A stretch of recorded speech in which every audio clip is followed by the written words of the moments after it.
There we go. All right. Sorry about 9:06. Yeah, I was editing and trying to send out emails. Morning. So it's Tuesday Thoughts here on the morning show. John here, you there. Fairly normal this morning, and it's catching up on Major League Soccer, catching up on Europe. We hear from one of the coaches in Europe that's already being challenged and has gotten the dreaded vote of confidence. We know who that is. We'll hear from that coach and his press conference that happened this past week or weekend, and how he already is being challenged a couple of matches into the season about tactics, wins, losses, and that scream you heard was from Drew Dickinson. So we'll get into that this morning. We'll catch up on Major League Soccer, catch up on everything in Europe, catch up on a couple of other things as well. 9:30, this is really cool. Marty Jellamy, the head coach of the Atlanta United Unified team, is going to drop by. And I've been trying to grab Marty since the LA Galaxy game and find out about the season, how things are, and just, an education for those that haven't had the opportunity to find out about the unified team. You might see some notifications in places, and it's like, oh, the unified team is playing after the first team. And then what's the unified team? And, what goes into the unified team, and all of those kinds of elements that are attached to a really cool part of the Atlanta United fabric and framework. And so we'll catch up with Marty at 9:30. And I've got some philosophical questions this morning. Since Tuesday is traditionally our day where we can kind of take deeper dives into things, I've got questions for you, and I kind of need to pick your brain a little bit. And it goes into a conversation that I had yesterday.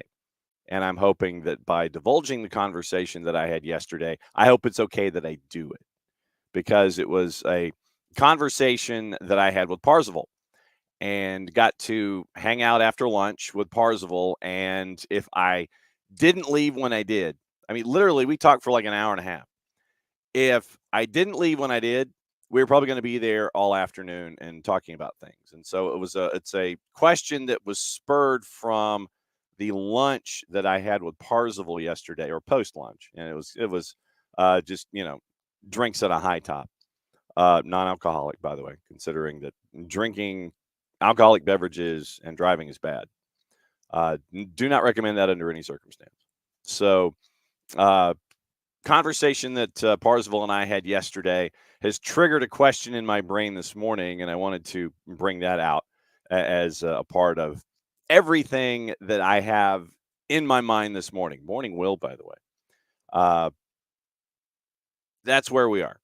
So, couple of different things bouncing around in our head collectively this morning, and so hopefully you can help me understand some things.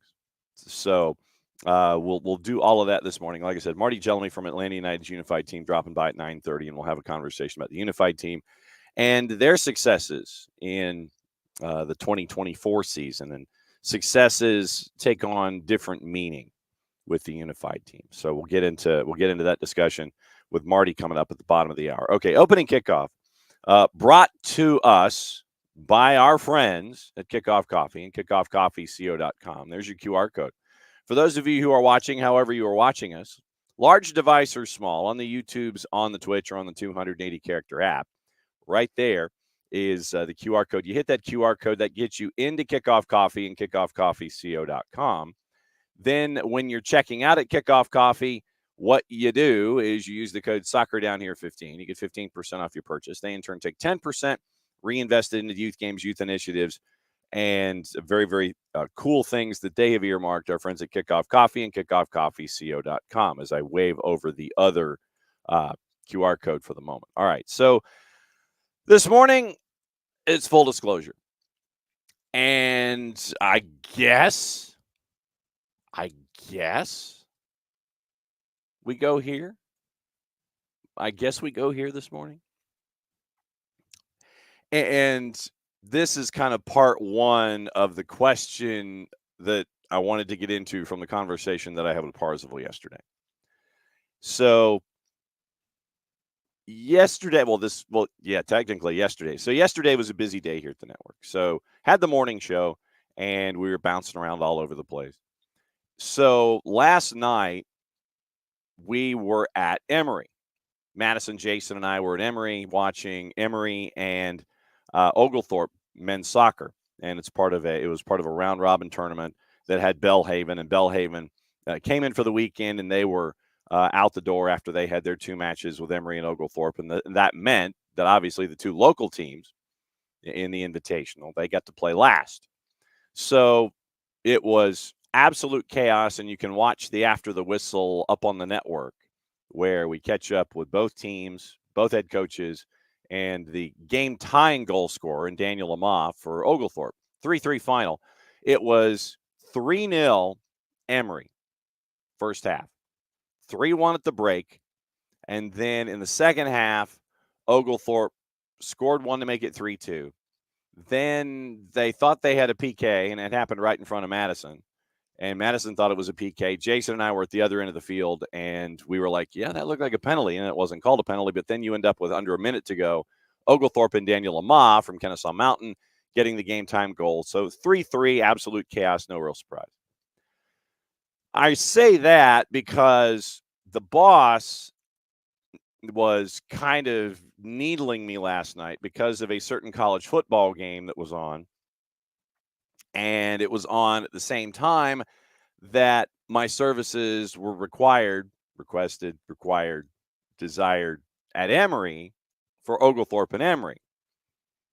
Once again, for those of you that may not know, I'm an alum of Florida State. I'm a legacy. And so we had a football game on. The boss knew. Boss literally told me, she's like, I know why you're at Emory and Oglethorpe, because you don't want to watch this game. And I said, you're right. Especially after sitting down and she got the chance to see me burn a hole in practically every television at the location that I was like Homelander, out of the boys when Florida State lost to Georgia Tech in a game they deserved to lose. Do not get me wrong. But I was like Homelander at the sports bar for game number one. I just, wanted to burn holes in every television. So I didn't watch last night on purpose because I was covering Emory and Oglethorpe. I get in the car, and it's 21-6. And then I'm driving home. It's 21-12. And I was waiting for somebody to make a Rush reference. I really was. So 21-12, and double-digit underdog Boston College ends up winning in Tallahassee. And I was beyond livid. If you thought I was livid after Georgia Tech's win, I was beyond livid after last night because, subplot, the quarterback for Boston College, I covered him at Ware County High School down in Waycross with the high school football version of me. I knew who Thomas Castellanos was. Thomas Castellanos was a dual threat quarterback at Ware County High School, and he was recruited. He went to UCF, didn't work, wasn't getting the reps, so he goes to Boston College. And he is a dual threat quarterback, and he has caused a lot of teams a lot of problems.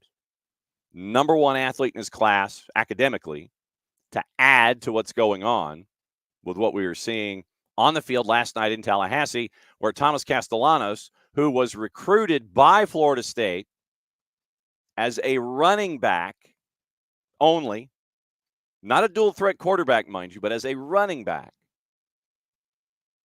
went to UCF, went to BC, and then last night went to Doak Campbell Stadium, was responsible for 179 yards of total offense. As a double-digit underdog, goes to Tallahassee and beats Florida State. And yes, I know we're talking about American football. I'll get to my point in a minute, or a few. So, yes, I was avoiding Emory and Oglethorpe last night because my alma mater was spinning their wheels in the mud again against a quarterback that they recruited for only one of his two talents. So insanely frustrating evening for me once I returned home. But once again, at the end of the night,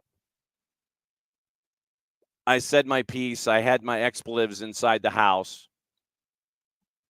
And every single time, and we've had this discussion here in various shows in various forms, where Jason, Jarrett, and Nick will give me you know what, because I've wanted folks not to be employed in their current positions.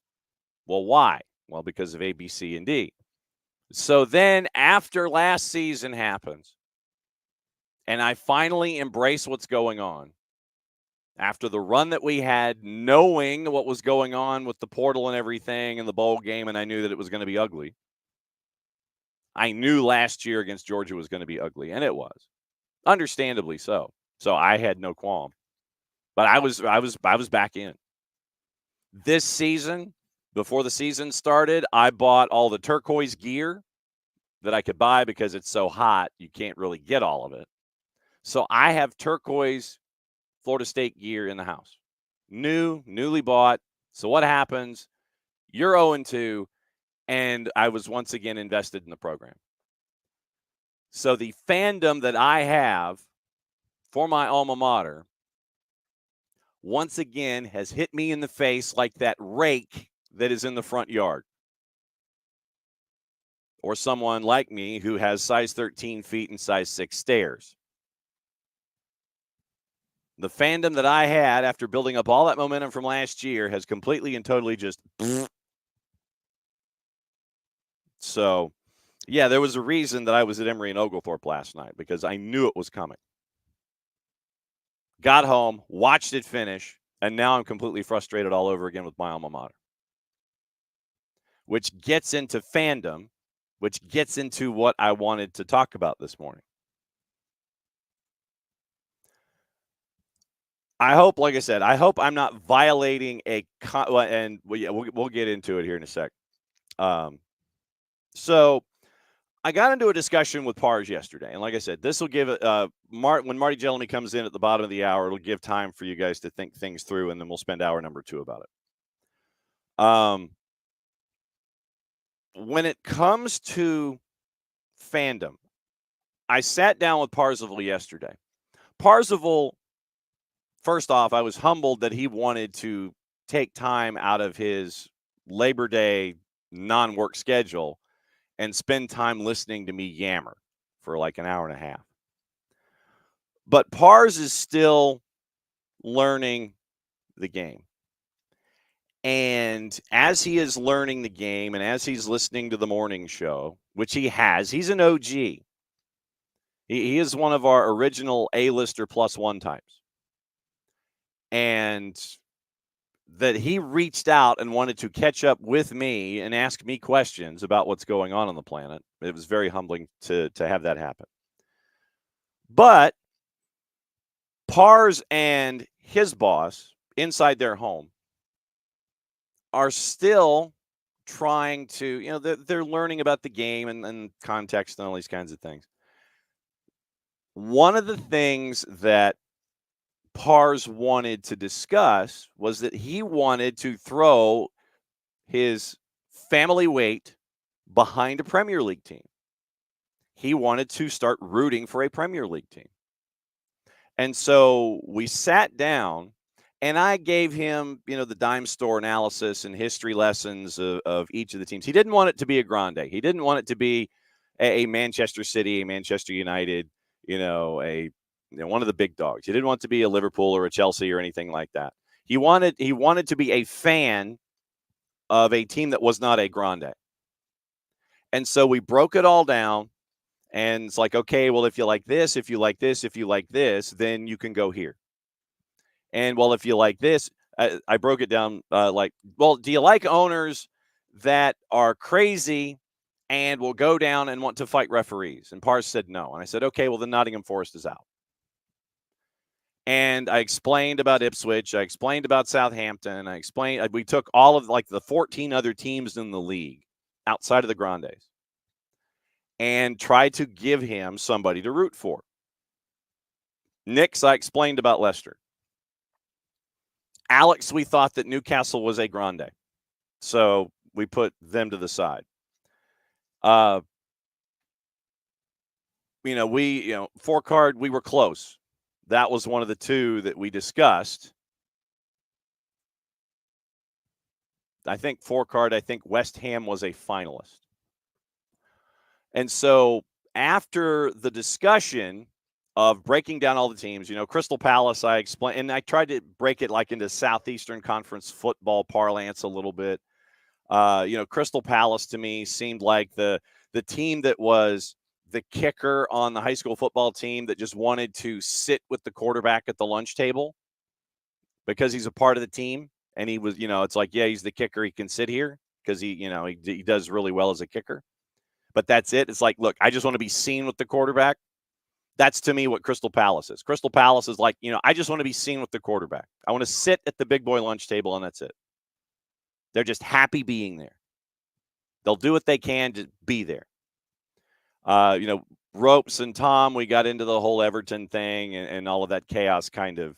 He was like, I explained the difference between Liverpool and Everton being separated by a park, all these kinds of things. So, four card, to your disclosure, West Ham was a finalist.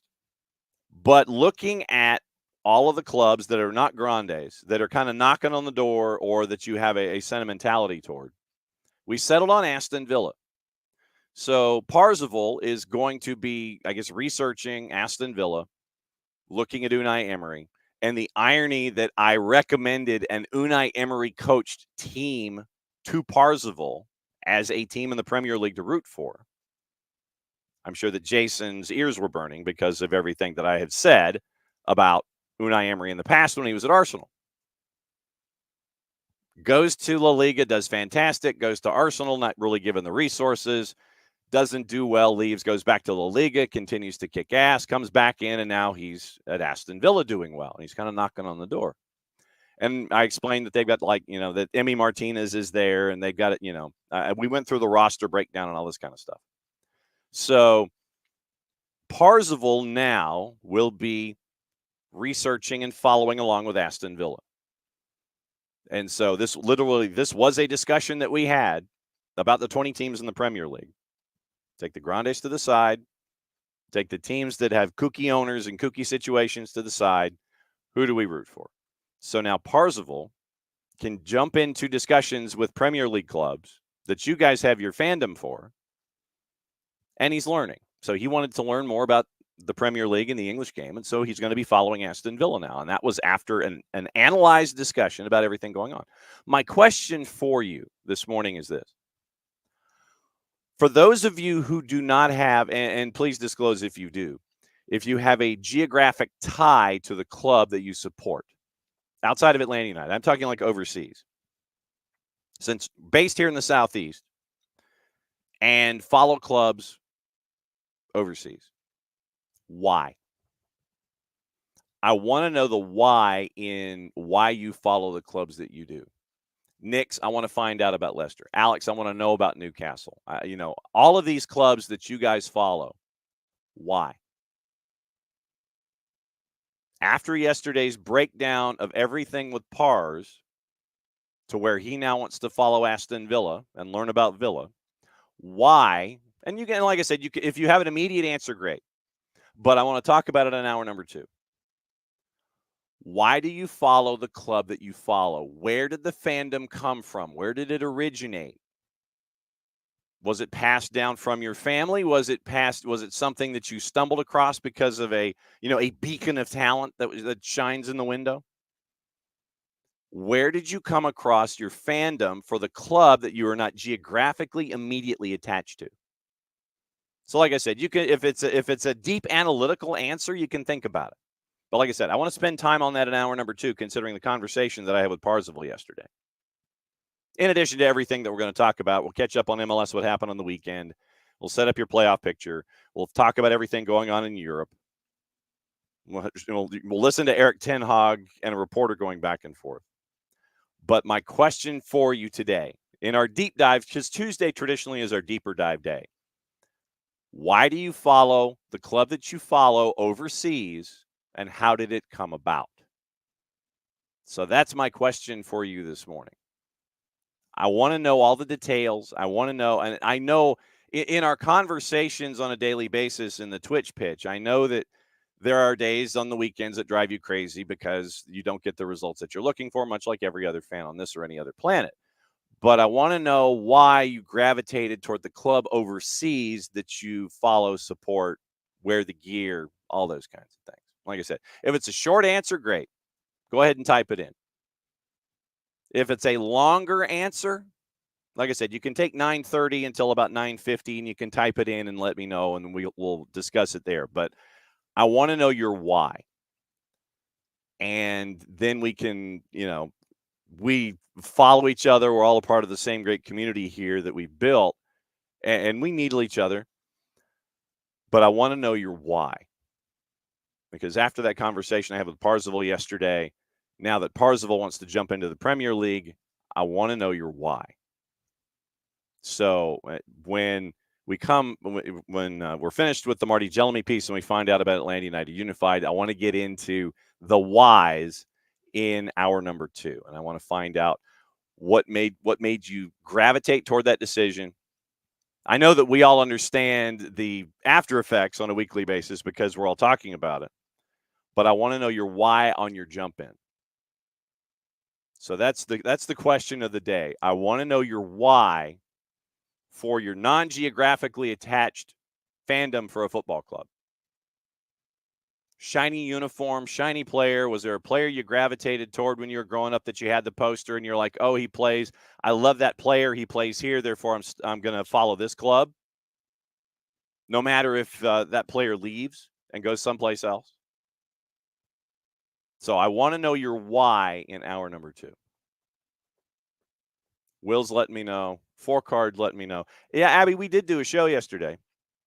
But it was pretty normal. Garrett Chapman was on from 92.9 The Game.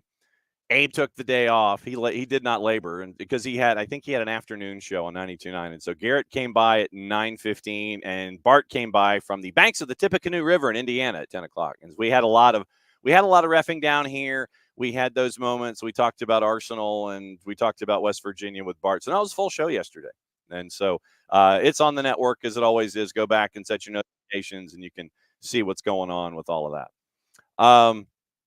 So, like I said, hour number 2, I want to know your why. And so we'll get into the fandom of everything going on there. All right. So it is getting close to 9:30. And this was an interview that I wanted to have here on the show for a while. And I think it's an integral part of the Atlanta United umbrella and all of the pieces that make up Atlanta United that a lot of folks may not necessarily know a lot about. You might know them from PA announcements after matches and playing matches, Mercedes-Benz Stadium a couple times a year, going on the road and experiencing life as a unified team inside Major League Soccer. But what I wanted to do was catch up with the head coach of Atlanta United Unified, Marty Jellamy, to kind of give a bit of a primer to Atlanta United Unified, what it's all about, how it came to be, how the team is assembled on a yearly basis, what it's like to experience these kinds of things on a unified level. And so now that I have filibustered to 9:30, I'm going to bring Marty in and we'll discuss things. And it'll be great to catch up with him. Marty, good morning. Great to have you on the show, my friend. Good morning. How are you doing, sir? Doing all right. I wanted to do this interview with you. I always like to catch up with you during the Unified season or when the Unified is fresh in folks' minds. And I'm just going to go ahead and ask now that you've played the LA Galaxy. So the 2024 season, how was it from the head coach's perspective about everything that happened with the Unified team? It's been a great season so far. We've got 2 wins under our belt. And the vast majority of all our games have been our players, which has been absolutely wonderful. Seeing the players grow in their soccer knowledge, their skills, all those things have been a great thing this year so far. And we're certainly looking forward to our next match, which I think is in about 2 weeks against Nashville. Mm-hmm. So we'll be playing them for a second time. So far, so good.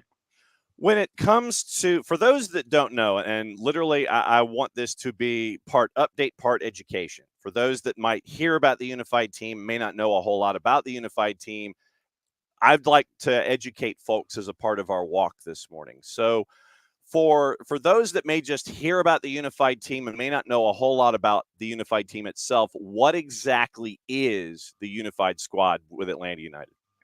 So the unified squad is a Special Olympics team that not each, but the majority of all the MLS teams have.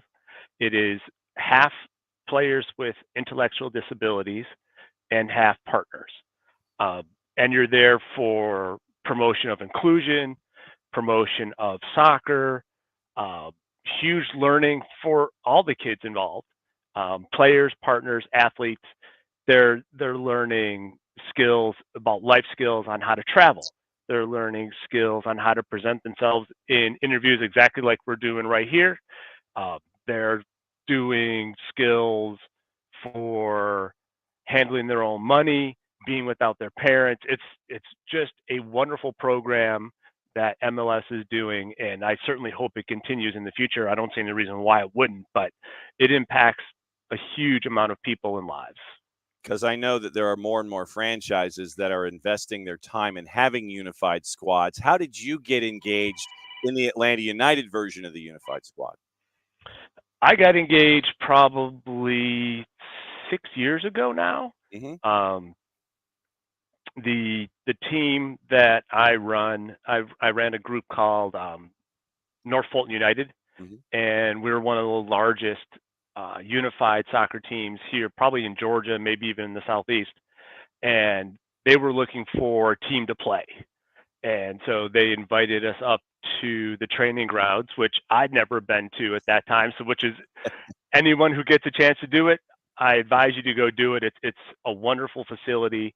Um, and that's how it kind of started. We had a number of kids who were able to make the team, and one thing after another, and here I am almost 5 years later. I am the head coach.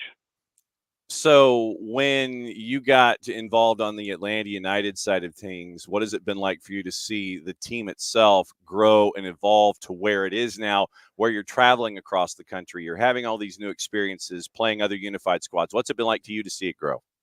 Oh, it's unbelievable, because when we first started, the team was struggling to get some ties, some wins. They were very local, and thanks to Lena, Mm-hmm. um, she's been a huge promoter of this program. She's the reason why we get to go to LA. We get to go to Dallas and New York City. Mm-hmm. Um, but also to see how much the kids' skills have really improved. If you've watched our games from 5 years ago, the skill of our players has just, it's unbelievably different.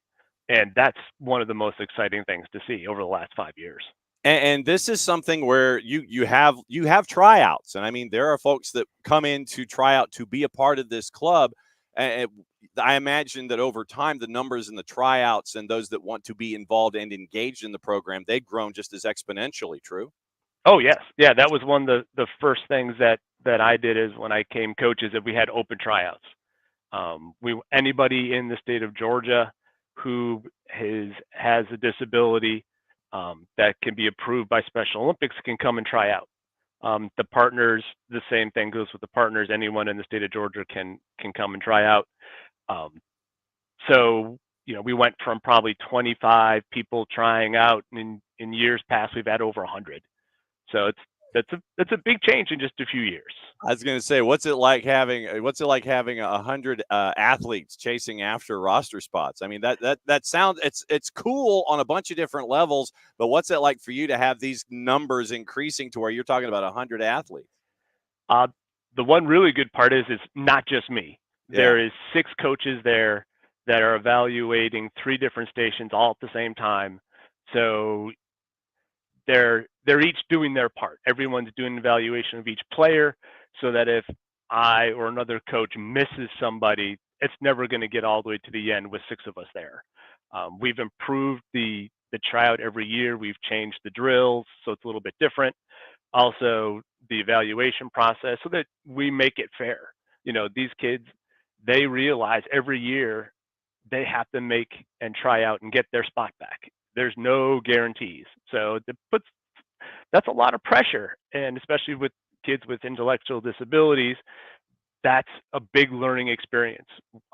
Something really wonderful that happened is one person who did not make the team as a player got cut, came back, worked hard on the off season, and made it the next year.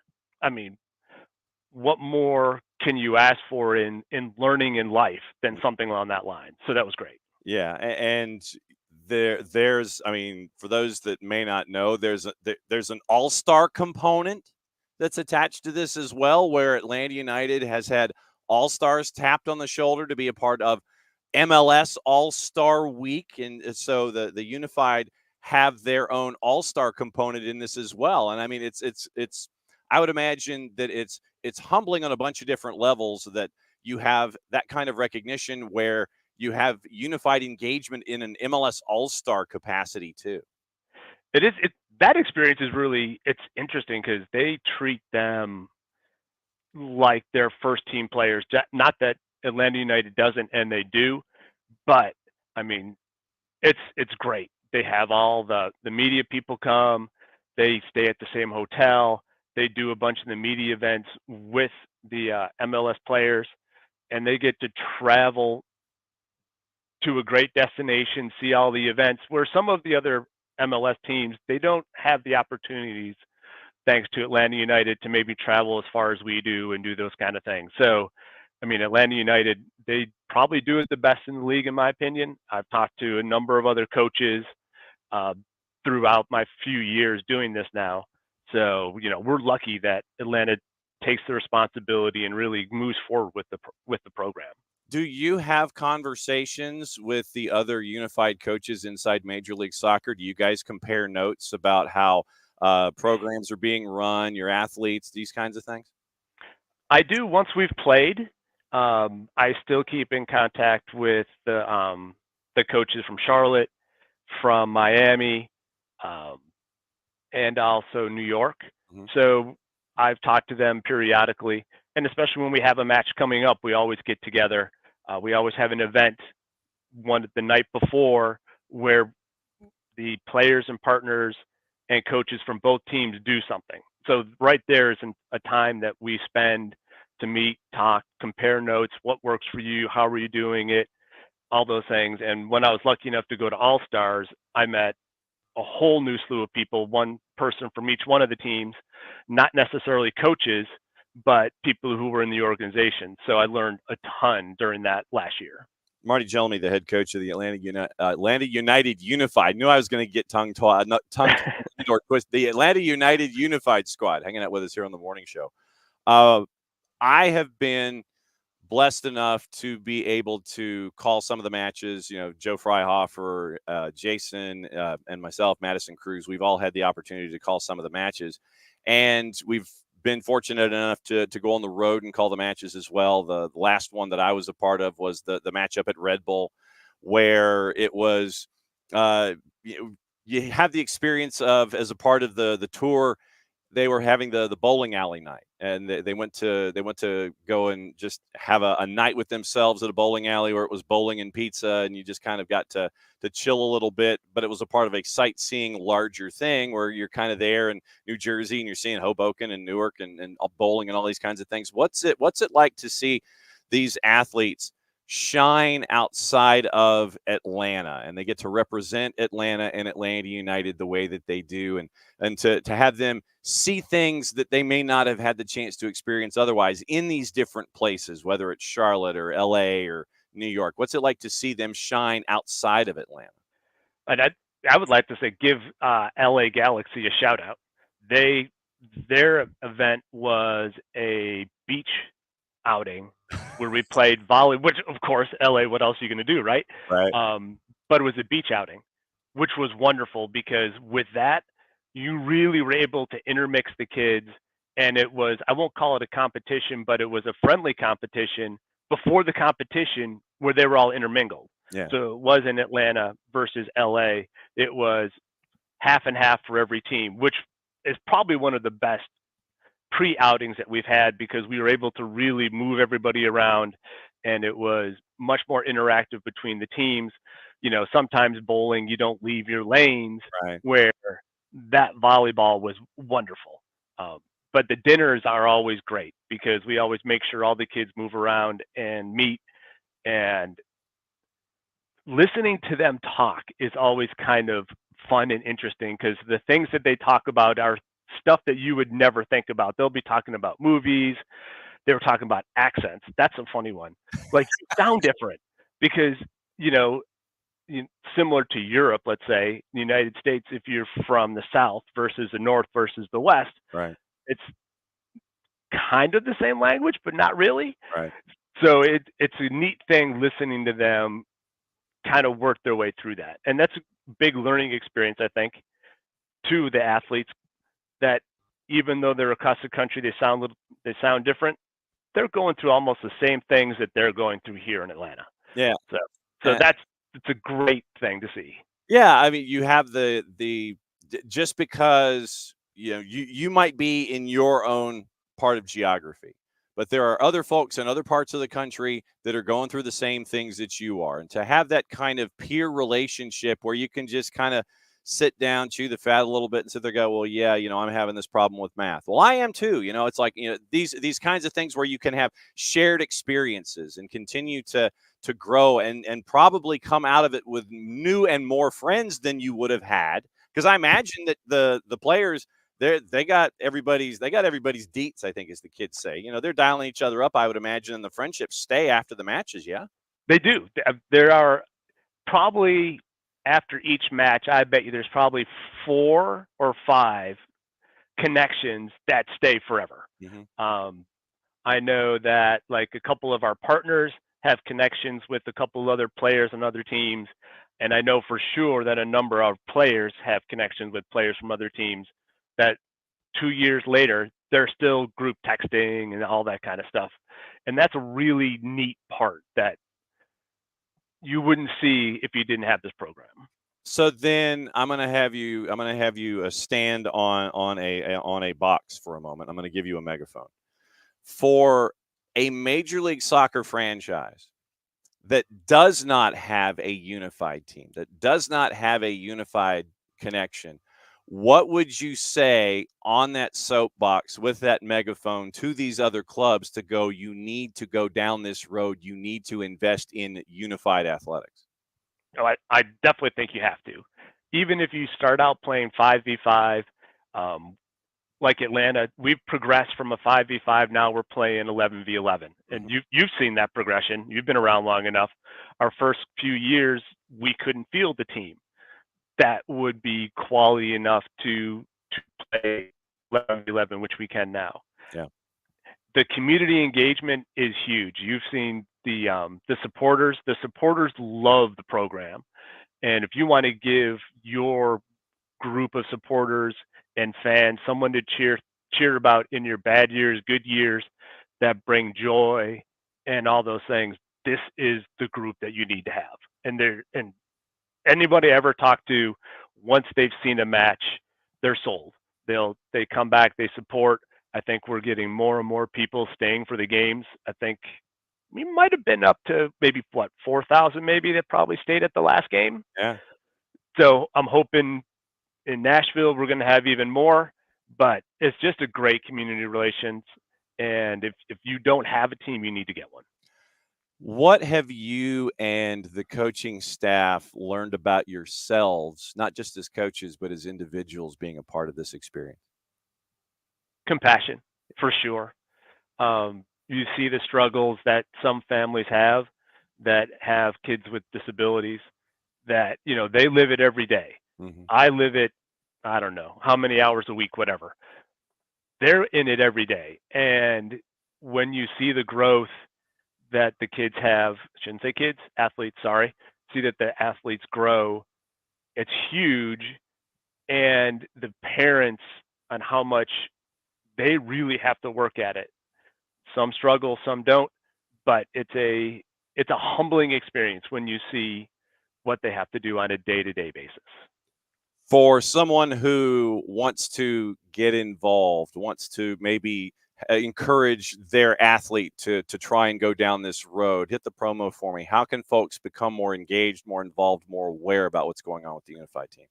I would say, well, first is join a Special Olympics group, your local Special Olympics group, to kind of get the hang of it. Yep. You've got groups like Cobb County, Hall County, North Fulton United, where they practice probably every week.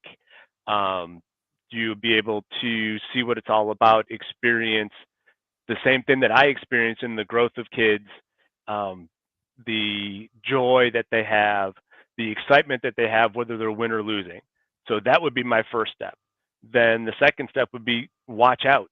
We promote the tryouts every year through the Atlanta United emails and things on that lines. It goes through Special Olympics, so you can join that way. So I would say your local group is probably the biggest and best way to feel what we feel and experience the great things that program brings. All right, next matchup is Nashville. It's a rival. We know about Atlanta and Nashville. We know how much of a rival game this is. What's the training regiment like? What are you running through their paces? You giving them chocolate milk when it's all over? You getting ready for this Nashville match? What's going on, Marty? We got to know. They're doing a lot of running. I'll tell you that much. That is the one thing we stress is fitness. We make the kids, the athletes, practice outside of our Mondays. They have a running regimen every week. They have to do so much. The biggest thing our athletes are working on is finishing. That is our Achilles heel. So we've got all these finishing drills that we're running them through, and then we'll do some scrimmaging to get ready because they've only got 2 more practices before the next match. And we are looking forward to it. Thank you for taking time out of the real world and dropping by and talking about Atlanta United Unified. It's a conversation that I've wanted to have with you for quite some time during this season. Glad that we've had the chance to talk about it. Glad to talk about LA and All-Star and all these kinds of things. Marty, it's great to catch up with you, my friend. We'll see you soon. Fantastic. Thank you, man. Thank you for having me. As always, Marty Jelmy, the head coach of Atlanta United Unified. And so for those of you that go to going to the Nashville match, stay. When the match is over, you'll see Brad Gazan out there. Brad has been a fantastic mentor, friend, guide for the Atlanta United Unified team. It's been really cool to see how the first team players are there and they get to engage and they get to share their wisdom and their friendship with what's going on with the Atlanta United Unified squad. Thanks to Chris Ramondi, Lena Saul, everybody there with Atlanta United. Thanks to Marty for taking time out of the real world to catch up with us on a Tuesday as they're getting ready for that matchup against Nashville. We know what that means. Rivalry. And as Nick says, love me some unified matches. Yes, stay. Absolutely. Stay. Watch the unified match. Yell your head off. And show the unified squad your support because the unified all-star game, it was shown on MLS Soccer's social media. You got to see a couple of Atlanta United players shine in that match as well, and to see the announcements. In the past, it's been really cool with home games where you'll have a unified home match and you would get the announcement of the unified players getting sent to all-star on the Halo board. When you get to see your announcement of going to an all-star game on the Halo board at Mercedes-Benz, it's a cool moment. So, the reverse fixture in Nashville was a blast. You've got the Nashville match coming up. And as Nick says, stay. Be loud for the unified team. And they have gone from going lengthwise on the pitch. They're going full length. They're going full length now. And to what Marty said, they started out 5-a-side. Now it's 11v11, and now they're going full length. There would be times where it would be lengthwise or widthwise. I always get my length and my width confused. But you go width-wise, they would go from one end to the other that way. Now they're going full length, one end to the other. And so it's been really cool to see the involvement and the engagement and the just the overall growth of the program. Like I said, it had been a while. I've been chasing Marty for a while, full disclosure. And the fact that we finally got the chance to catch up leading into the Nashville match. Stay. Nashville, Atlanta, rivalry. That includes Unified. And we want the Nashville folks to be reminded about how much of a fortress Mercedes-Benz Stadium is. So when the Unified team takes the pitch to take on Nashville, Nashville will know it. They will understand the fortress that Mercedes-Benz Stadium is for the Atlanta United Unified team. So stay, people. And watch the Unified team take on Nashville's Unified team when Atlanta and Nashville square off. So once again, it's really cool to catch up with Marty and stay, and watch the Unified team when they take on Nashville. So very, very cool. All right. So now, once again, I need to know your why. For those of you that were who came in during the Marty's interview, Parzival wanted a Premier League team. We analyzed the 14 that were not Grandes. And now he and the boss in his household will be following Aston Villa. They're going to be learning about Aston Villa. That is going to be the side they go down. I wanted to know your why. For the club that you are attached to, for whatever reason, I need to know your why. You might be geographically unattached now. You might not have been at one point of your life. But I want to know your why. And so now Pars is chasing Villa, and it'll be up the villains for Parzival for the foreseeable future, unless I have steered him down the wrong path and following Unai Emery, considering all the ish that I dealt about Unai Emery when he was at Arsenal. You'll remember that. So now with us being here at this particular time, I got to say hi to everybody. Good morning, Will. Morning, Nix. Morning, Forecard.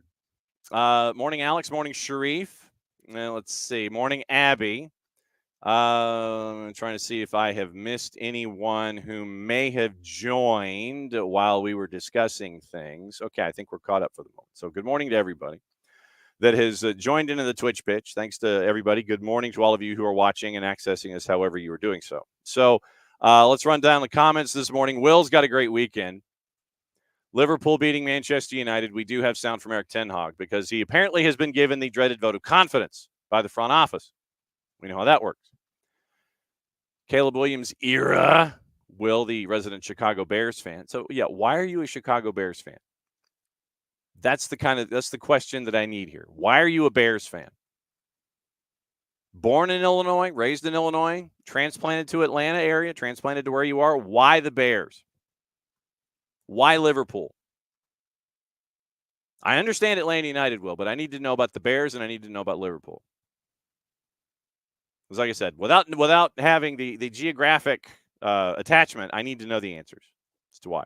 And Will says that Caleb Williams is the best QB since Johnny Lujak from 48 to 51. You mean that Gary Huff or Bobby Douglas? Bob Avellini? I know my obscure Sid Luckman, but I think that's before Lujak. I know my obscure Chicago Bears quarterbacks. Yep, and obviously, yes. Pour one out for Johnny Hockey and his brother. Can't remember a tragedy in sports, not of his teams that hit that hard. Yeah, I mean, when you are that beloved that quickly in the markets that you've been in, Calgary embraced him completely. Johnny Gaudreau and his brother Matthew, obviously taken from us way too soon. But to see the outpouring of emotion in Calgary, to see what folks are doing in Columbus for the Gaudreaus, and I think there is a GoFundMe that's out there for Matthew and his family as well. So, yeah, horrendous what happened to the Gaudreaus on the eve of a wedding, no less. So, great support and just the fan outpouring. I've got to find my stick, and I have to put it on my front porch, by the way. Thank you for reminding me. Yeah, will DJU's lack of proving it after the pre-college hype confounds me. I don't know what I do not know what the front office thought they saw. I really don't. There might have been a reason that he has gone to multiple colleges. And now Tallahassee's finding it out, perhaps. Make DJU beat you. Make him beat you. Stop the run. 7 in the box. Trust your corners. Make DJU beat you. That's fairly sound philosophy. You had 12 men on the field at one point, and you couldn't stop 34 Wham. You had 12 men on the field, and you couldn't stop 34 Wham for a touchdown. That should tell you something, too. Okay, so let's see. Yeah, well, and that's the thing. In high school, dual sport athlete, canon, etc. Well, I think he will be a good baseball player. I think DJU will be a good baseball player. Well, I really do. But football is an entirely different thing right now. And I think the offensive line had enough of it as well. At points in the third and fourth quarter, I think they were pretty much over it too.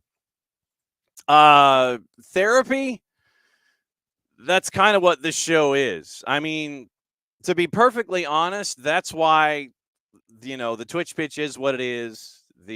That's why the show is what it is. I want, and I guess at times I'm part and parcel to it, because let it out. What good does it do if you internalize everything and you don't speak your piece, you don't say what's on your mind, because then it's internalized and then it stays and then it grows and then it's just there, it weighs you down mentally, physically, and emotionally. I've always wanted the morning show to have the element of letting things off of your chest, because I don't want you to hang on to it any longer than you should. You get it off your chest, you take steps moving forward. You don't sit there and just stand in a neutral location, not having anything go on, and not having anything in your brain come out. When something's on your mind, I want you to say it. I've always wanted this to be a place where folks could feel better at the end of the 2+ hours than at the beginning. Hey, I got to have a conversation about this. Hey, I got to say this and get this off my chest. I got to just all of the stuff off my chest. And that's what I've always wanted. And that's what we've always wanted here at the morning show. And so now we bring in our resident wing tea enthusiast, Nick Alifi. And Nick, I spent opening kickoff this morning venting my spleen about what happened last night in Tallahassee. And I have posed a question to the floor because of my avoidance of what happened last night in Tallahassee.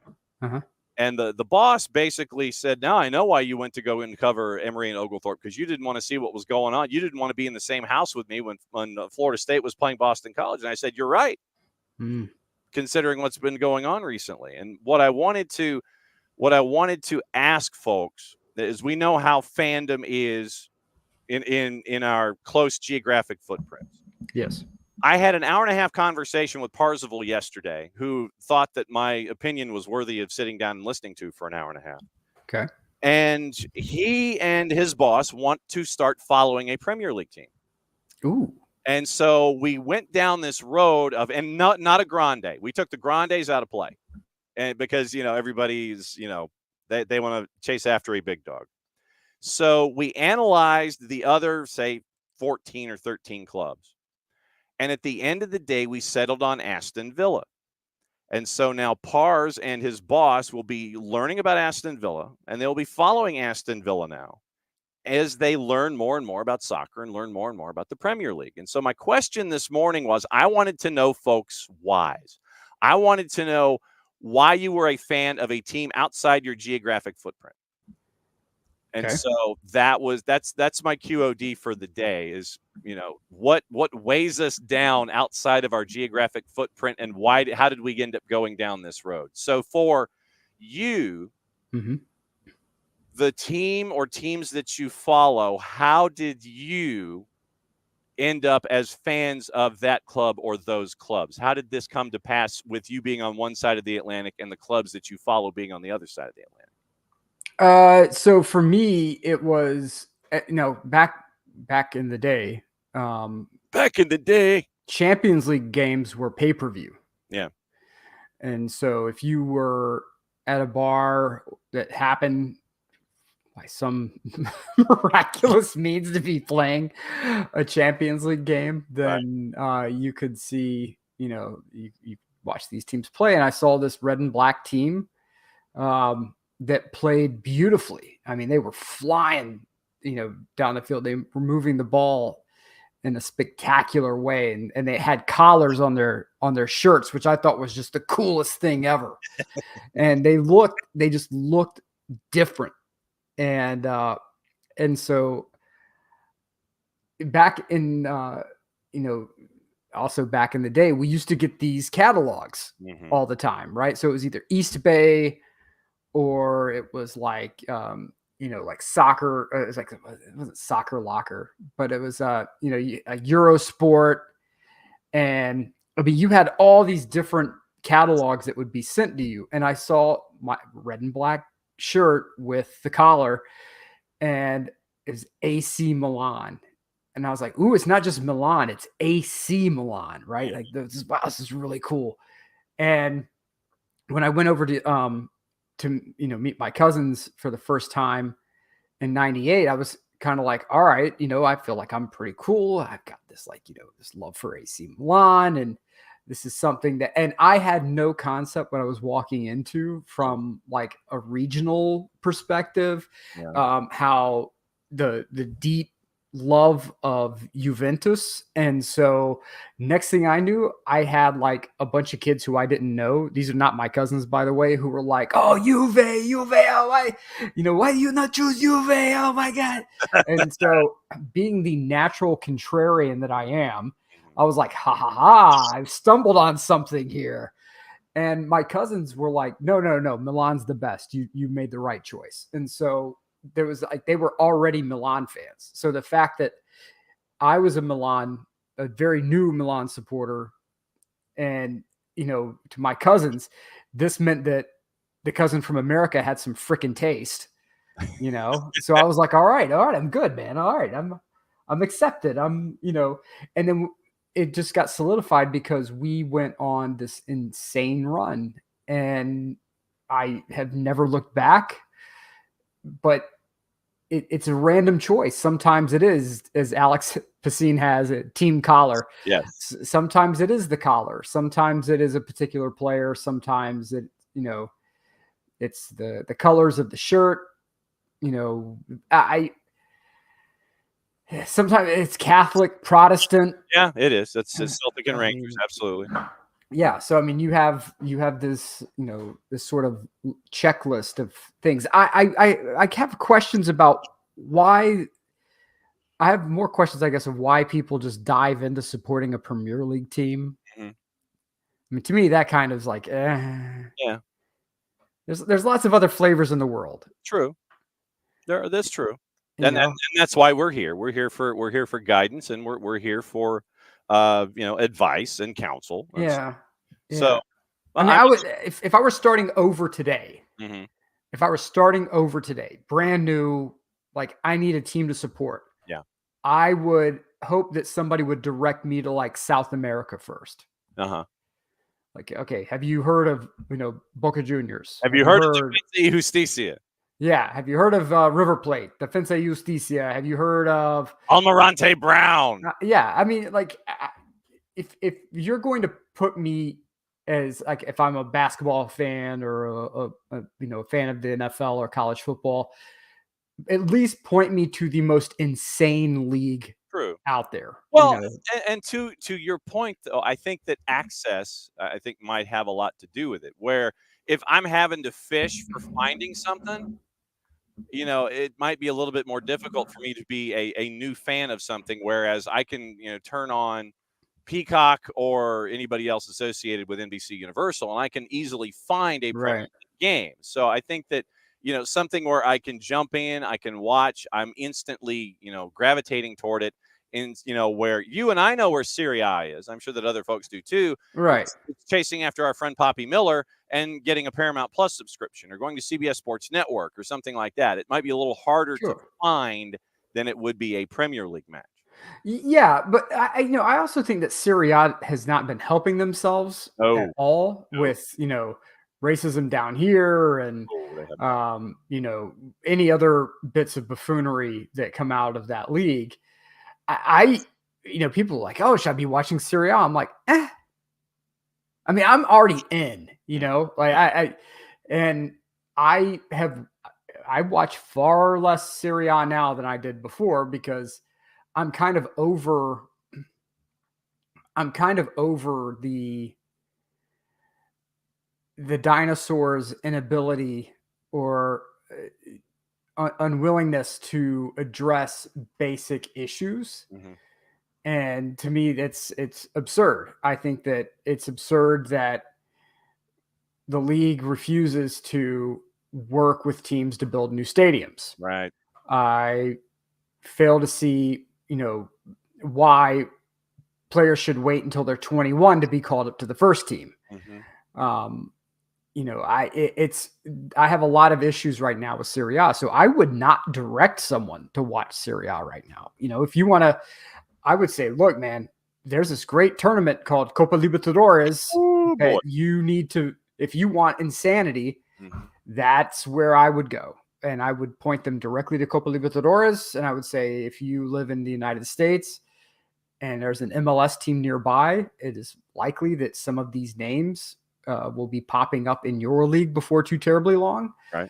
So, to me, it's easier to support a team, in my opinion, because you don't have as much cult of personality on like Boca Juniors or River Plate or, because they have to cycle players so quickly. Yeah. Because, another team comes along and offers the right amount of money. Boop, team legend is gone, and that forces you in a way to sort of adopt the team as opposed to player chasing, Right. Oh, I like this player. So, if you're a Cristiano Ronaldo fan, you went from,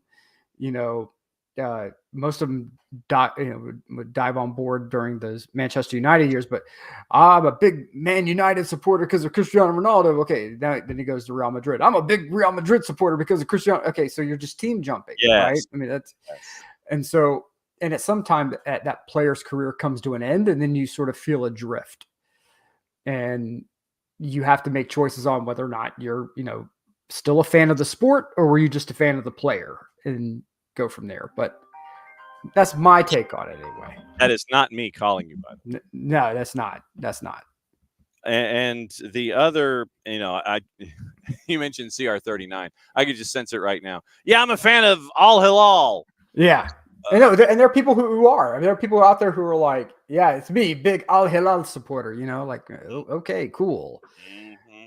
But I think it's easier to support a team out of South America than it is anywhere else, just because it forces you to adopt the team. And one thing that I don't understand, like, I think that, you can, if you have a club that you've adopted that is out of your zip code, right? Some of the more petty rivalries, it's kind of like, okay, I'm just jumping on board with this petty rivalry. To me, that makes very little sense. Yeah. I had so much respect for Inter early on because you had Ronaldo Fenomeno on the team, and he was legitimately the only player that ever terrified me because, I mean, like, he would watch the game from the striker position and be like, okay, I need to drop back to midfield to collect this ball. And then he would drop all the way back to midfield, collect the ball. And then it was like he, like, out of a freaking, like an action movie or some science fiction movie, when the main character like fully actualizes and realize, and like I am the main character, and like, all the neon, like the movie Speed Racer is like a prime example of this, like where the whole world just goes cartoon around him because he's so damn good. That was Ronaldo. And I had to sit there and watch this alien hitting like a 4.6 40 like toward my back line. And I'm like, you know, so I had a lot of respect for Inter, but I always hated Juventus. Like it was always just like I hated one because those little brats that were accosting me for loving Milan, but then also seeing how they just conducted their business in general. I'm like, yeah, forget these guys, you know. So I would say be careful if you're adopting a team, not to be caught into the petty rivalries, and you know, like just enjoy it. I think we're getting away from enjoyment and we're getting lost in tribalism. So just enjoy responsibly. Yes, enjoy responsibly. Nick's, when I mentioned turquoise and Florida State, I've got enough garnet and gold gear to last me a lifetime. Yeah. And so what Florida State did is they have started using turquoise, and they've started with the basketball team like a decade ago. They would start using turquoise accents, and now they have gone fully turquoise in certain elements. And turquoise among Native Americans, and this is from the actual press release that they put together, represents harmony, friendship, and fellowship in the culture of many Native Americans. And so that's why in a relationship with the Seminole tribe, you'll see turquoise accents, you'll see turquoise uniforms, you'll see turquoise gear now involving Florida State. They're one of a handful of schools that have regularly worn the Nike N7 basketball jerseys. And those provide sports and physical activity programs to youth in Native American and indigenous communities. And so it is, once again, with the Seminole Tribe of Florida, they now have the Seminole Heritage Selection. And so now that's why I have gone down that road. I've started wearing more turquoise stuff than garnet and gold because of the support that particular line has for Native American and indigenous communities. And so that's why when I said turquoise, yeah, that's where the turquoise came from with Florida. Okay. It's the support of the Native American and indigenous communities. Well, I mean, after this past weekend, is the tribe still supporting the team? Because I mean, I have questions about that. Brother, it's rough, man. Like I said in hour number one, that's why I was at Embry and Oglethorpe last night. Yeah. The boss knew that I wanted nothing to do with BC. And at BC and Florida State, where a dual threat Ware County quarterback beats you, and you wanted to recruit him as only a running back, and you were like, no. And so then he goes to Central Florida, and then he goes to Boston College, where he's the top-ranked athlete in his class. Tale as old as time. Jesus. Okay, so Will says, the highs and lows are what makes it great. We win, we rejoice, we lose, we suffer, but we do it in community. And that's true. Yeah. Alex says he's cool with Florida losing it for however many years are left on Napier's contract. I would probably say, well, let's put it this way. Alex, AD Scott Strickland has postponed his weekly Thursday media press conference outing press opportunity. So that might tell you something. Alex is tired and disgusted by the stream of multi-million-dollar buyouts so gross for a public university, regardless of where the funding actually comes from. So trust me, now I know, and it's going to be $27 million. They're gonna find it in some sofa cushion someplace. I'm gonna address Alex's comment here, because there will be people who will dive on Alex's comment saying that you're not a real fan if you want your team to lose. No, I disagree.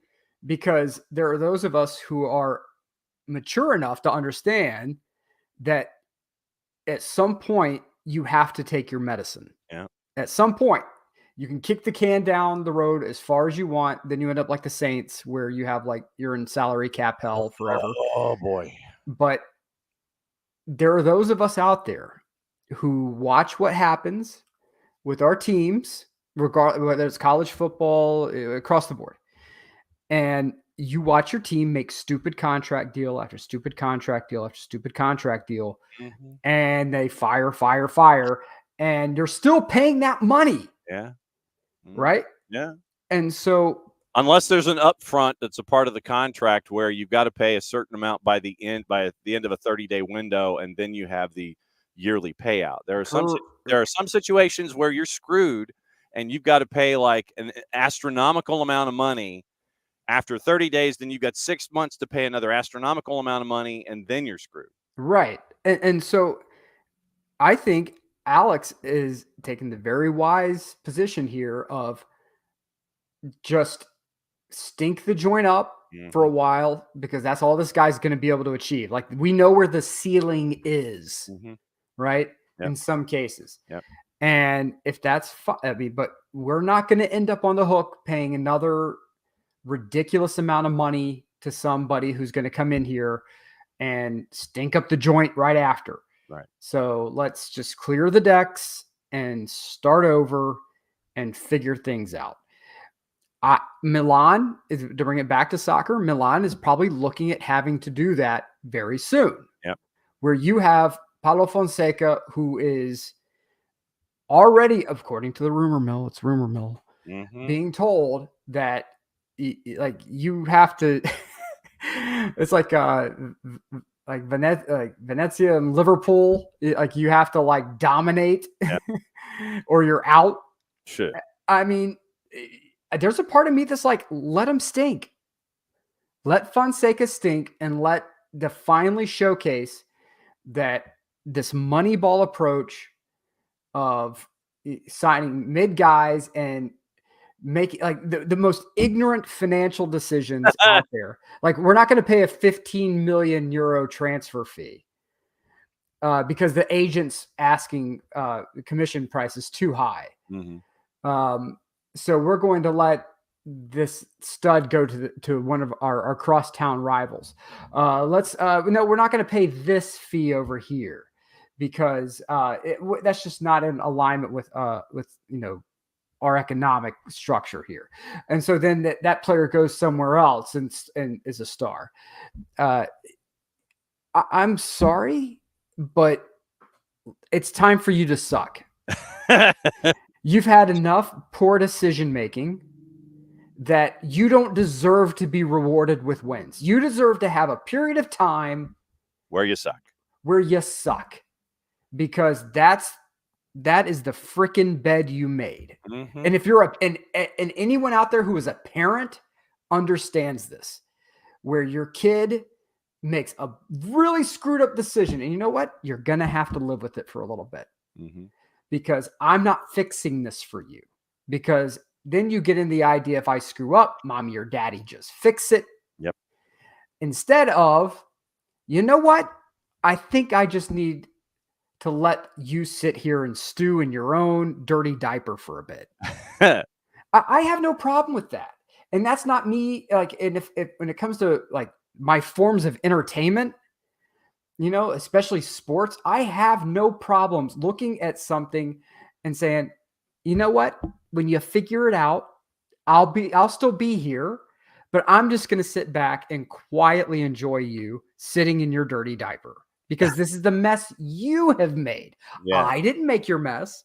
I didn't hire this bum. I didn't surround the bum with other bums to increase the bumhood of the team. This is your choice. This is your financial economics and whatnots. You're going to have to sort this out.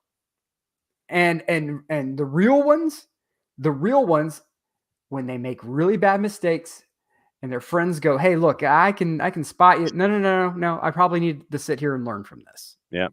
That's the real ones. The real ones who sit there and go, no. I think I just kind of need to sit here and embrace the suck for a bit because this is something I've done. I'm just saying. Yeah. Will is a Kennesaw grad, so he got to see Kennesaw cover on the road against Texas San Antonio. And it was, I think, 12.5, and it was 12. So you just got under. And Will also being from Chicago, Sundays meant more, but Saturdays to him are associated with the B1G and Notre Dame. Alex reminds us that Villa is Prince William's and Tom Hanks's club. So Pars will be hanging out with those two guys. 4 cards settled on West Ham this past offseason after he decided he didn't want a grande. Yeah. No, I respect especially if you go follow the Dragon's Tail of the Premier League. If you're not picking a top 4 club, I salute you. Yeah. I really do. if you are a Spurs fan, you're a masochist. I'm sorry. You know, like there's probably some kind of deep, dark club in Berlin waiting on you. You know, there's a lot of safety words involved, but you know, that's your choice for being a Spurs fan. I have fun, but I do find it interesting, like from a nature show perspective, to watch people who come into like the tail end of a very successful period for a club like Liverpool or Manchester United. Like you're like, oh yeah, Sir Alex forever. Sir Alex Ferguson retires. Whoa, what? This is just going to keep going, right? Nope. Nope. Well, what do you mean Jurgen Klopp is walking away from the game forever? He's got a backup, right? Well, I mean, first returns from Ernest Sluth aren't all that particularly bad, but of course it is returns. It's not bad, but you know, it's going to be the same thing when Pep walks away, and it's going to be hilarious. Just again, from a nature show perspective, you know, when like the one idiotic, you know, gazelle breaks away from the herd, and it's like, and now the brain dead gazelle goes wandering off into the savannah, where it is immediately mobbed by lions and torn to shreds. It's like, oh yeah, you had that coming. Yeah. It's like, way to go, Jim. Yeah. It's like, and we watch Jim go wandering after the wildebeest before the rest of the flock comes and gets after him. You know, exactly. Like, watch the pride rip the hindquarters away from. Like, yes, exactly. Because they ain't messing around. Four Card says his first ever game that he saw outside of the Sudan was Milan versus Napoli, and rooted for Milan at that. My man. Will says Liverpool because in 2001 it was Manchester United. This Man U, the treble, etc. So I was like, who hates them the most? I love it. So it was like a negative. It was like a heel turn for Will going against Manchester United, and so Liverpool won the wacky treble. Gummy Bear, FA, and Europa League. That is a wacky trouble. So that was how Will ended up with Liverpool. And then Gerrard, Collymore, and Owen and Fowler and Kara, all that group for him. Alex says, the details of my life are quite inconsequential. I wouldn't be so sure. I'll tell you something, Alex. One of the tenets that I live by is in journalism. Is I follow the route of Steve Hartman from CBS. And I don't know how many of you watch Sunday Morning, whether it was with Caralt Osgood or now Jane Pauley, or the CBS Evening News or This Morning or what have you, any of the longer form programming that CBS has. Steve Hartman is their main features guy. And Steve has this tenet that everyone has a story. And what he would do when he would be out doing stories for CBS is that he would go to a random town, large, small, what have you. And literally what he would do is he would take a globe or he would take a map and spin the globe or have a decent sized map of the United States. Take a dart, blindfold, whatever, throw a dart, hits the map. That's where he goes. Goes to this town, not knowing a thing about the town or its people, would wander into a phone booth with a payphone, and quoting Arkell's "Who the Blank Uses a Payphone," and he would open up the white pages in this phone booth, random page. He would close his eyes. He opens the phone book. And then when he's decided on the page, his head's still not looking, then he takes his finger and goes bang. Finds the name that's attached to his finger in the phone book. Goes to that person's house under the auspice in his mind of everyone has a story. And he would find out what the story is that is attached to that person that he found randomly in a phone book, in a phone booth, in a random town that he discovered by throwing a dart at a map. Tremendous storytelling from Steve Hartman. And if you go to YouTube, I'm sure that if you did a Steve Hartman search, you would go down the Steve Hartman rabbit hole and you'd get lost because all the stories that he tells. So, Alex, don't sell yourself short. I appreciate. I'm sure Alex also appreciates your quest to bolster Alex's life story. However, I will have you know that Alex was quoting the great Dr. Evil from Austin Powers. The details of my life are quite inconsequential. Very well. Where do I begin? Okay. Okay. Thank you. My father was a relentlessly self-improving boulangerie owner from Belgium with low-grade narcolepsy and a penchant for buggery. There you go. So yeah, it was. So Alex with the sweet callback. Yes. If you will. Excellent. So yes. So sorry for missing the movie reference, but sir, I would intimate that even though you quoted Dr. Evil, that the details of your life, sir, there is a story there for someone to find. As far as Liverpool back in the day, they were like, because you had so many people diving on Arsenal and Man United that it was, you had a lot of people kind of racing to the opposite end as well. Yeah. Like, who is not Arsenal or Manchester United? Right. And that's who I'm going to support. And then you had these people with this great song before every match. And, they had this place called The Cop, and they had, this crazy, weird thunder chicken thing on their, on their shirt. And, the Beatles are from there. So, oh, great. All right. Yeah. That makes sense. I'll support these guys. Yep. Will says it was a fun team that felt like a scrappy alternative to Manchester United at the time. So Nick's is a Leicester, and Nick's response is so big it's covered up our screen. So Nick, you and I could do faces and no one would see what we do. Excellent. Nick says he's always been an underdog team guy, been watching the Premier League on NBC since they started in 2013. So he never considered the big teams. 14-15 from Leicester was the finish where they were basically down with about 6 weeks to go, made themselves most miraculous comeback to save themselves. And at that point, he decided he was that they were going to be his team in the Prem. Then 15-16 happened when they won the whole dang thing.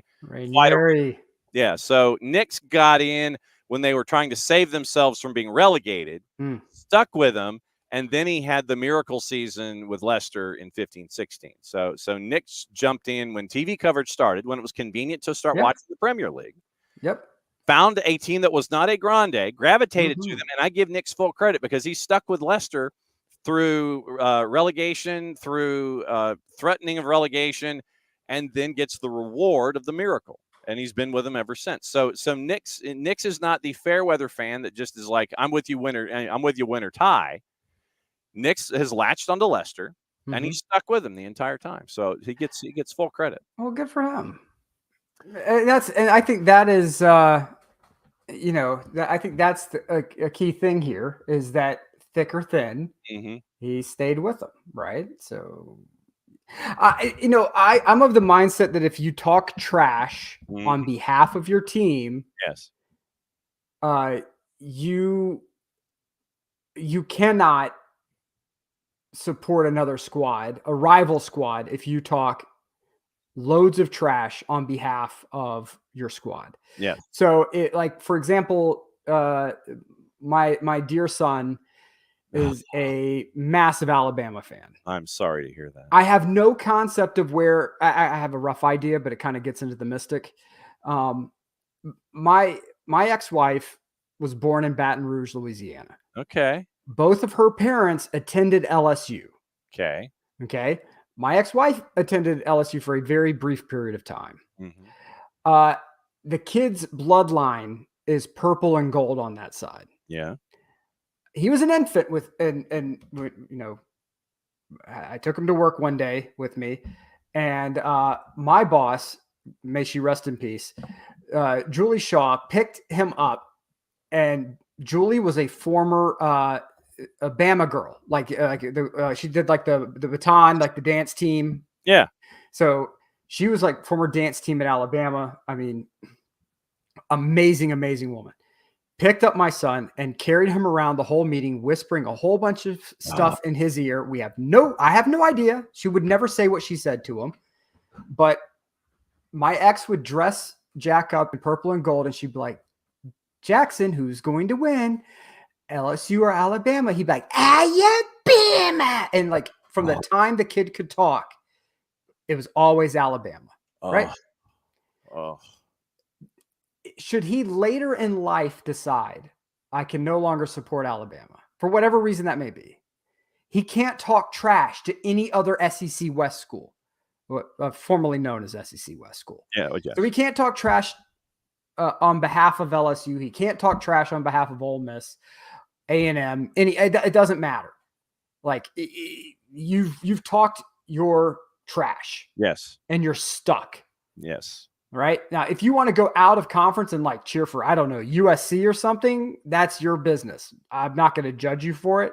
But in conference, you're screwed. You can't go anywhere else. So if you are a Manchester United fan and Man U sucks somehow even more, and you have to go find a team in like La Liga or something, or Serie A, you are banished from the Prem. Henceforth, take thy face hence. Yes, and forsooth. Yeah. Now, I have another rule with this, which is in the event that there is something like the rubber meets the road, rock in a hard place, something happens, and we'll use Olympique Marseille as an example. Okay. If your team, Olympique Marseille, signs a player that you really just fundamentally cannot get down with, and you fundamentally cannot support your team while Chuck Wagon is on board. Yes. You must form a commission. Okay. You must form a commission of 5 to 10 individuals with knowledge of sport in your inner circle. And you must present your case for team abandonment. Okay. Where it is known amongst those with tremendous knowledge of said sport, I am leaving this team because of X reasons. Okay. And the 2 rules are, and this is from the book of Alefi, chapter 1, verses 9 through 21. Roger that. That you cannot cheer for a team that has won a title in the past 2 years. Okay. So no bandwagon jumping. Right. No bandwagon jumping. And there's no take back. Okay. So if like the next season, Olympique Marseille says, yeah, we're just no longer having this bum on board, we're jettisoning him, you can't go back to Olympique Marseille. You've walked away. You've abandoned your post. All right. Like essentially you're going to the Night's Watch for the Game of Thrones fans. So you have to pick your new Night's Watch team, and that's your squad going forward. But the commission is required. 5 to 10 individuals who know the sport. You pitch your case. They render verdict of, yes, it is acceptable for you to publicly cheer for this other team, or no, and here's why. And because, you're just being, whatever reason they put forth. And you have to cheer in quiet, away from you are shunned from the public eye. Okay. I'm all for the independent tribunal. I'm all for that kind of guidance when it comes to trying to determine where you should go next. But I do agree that if you have to petition for changing a fandom, that it cannot be bandwagon jumping under any circumstance. You cannot big league, and you cannot increase your big leagueness. Correct. If you are jumping a fandom, you have to go down a level and help that team earn a larger fan base, right, and be a part of that growth process instead of sitting there and jumping on. Correct. A grande. No, I completely understand that. Yeah. So if you're a Manchester United supporter and they sign a guy that you're like, nah, nope, this is, or like maybe a takeover happens and you don't agree with the people who took over the club. Mm-hmm. You know what? You form a commission and you say, here's exactly why I can no longer get down with this. Okay. And they can say, all right, So this is lateral move or bust. So, the safest team for you to jump to would be Spurs because they never win anything. And I still considered them a grande, though, considering their ownership. How are they a grande? That is a level of punishment that I would not wish on just about anyone. Anyone, like any self-respecting human being that comes to me and says, I'm a Spurs fan. Yeah. I have questions about them. I have questions about what are things that are happening in your private life that we should know about. That we should probably not know about. Yes, exactly. So why? Yes, why? Let's see. So Alex continued his story. Childhood was typical. Summers in Rangoon, luge lessons. In the spring we'd make meat helmets. So there you go. So I see Alex's story is growing and evolving. I see. I mean, like to me, being a Tottenham Hotspur fan is like you're living human centipede in real life. Yikes! That's where I think it is. Yikes! Harry's in. Good morning from San Antonio, as always. Good morning, Harry. The OG is in this morning. We're talking about fandom. I want to know your why. If you're a fan of a club outside of your geographic footprint, I want to know the why and how it happened. And we're discussing jumping fandoms and what is allowed, if anything is allowed. But Nick has proposed an odd numbered tribunal, and that you have to go down in your level of team success, and you cannot bandwagon jump if you are switching your fandoms. So that is the larger points of the Alifi 5-person what do we tribunal? So a tribunal of fandom. It's a commission.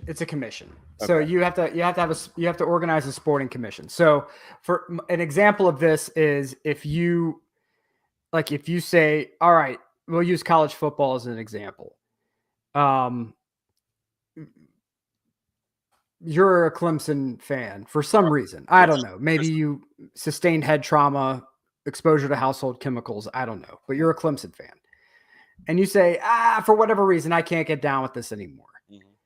You cannot go to Alabama. You cannot go to Georgia. No. You can't go to Michigan. No. Notre Dame, Penn State. Right. Yeah. So you could go to like Georgia Tech. You can go to, if you, again, a masochist right now, you can go to Florida State or Florida, I guess. You can go to Duke. You can select Indiana, Purdue. Yeah.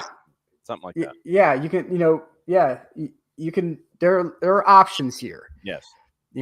But what I'm saying is you have to. Yeah, I went to art school. Yeah. We have, we didn't have a football team. Like the most competitive action that chooses the competitive action that was chosen at our school was Dungeons and Dragons. Yeah. So that like down in the break room, they would have like Dungeons and Dragon tournaments. Right. So, yes. Yes, I am choosing violence today because I have questions on like the Weavers story. The Weavers, for those who don't know, are like huge Spurs fans. They are some of the nicest people you will ever meet. Yeah. I know the reason they chose Spurs, right? There's like a foreign exchange program or something like that involved. There's a level of punishment that some people choose, like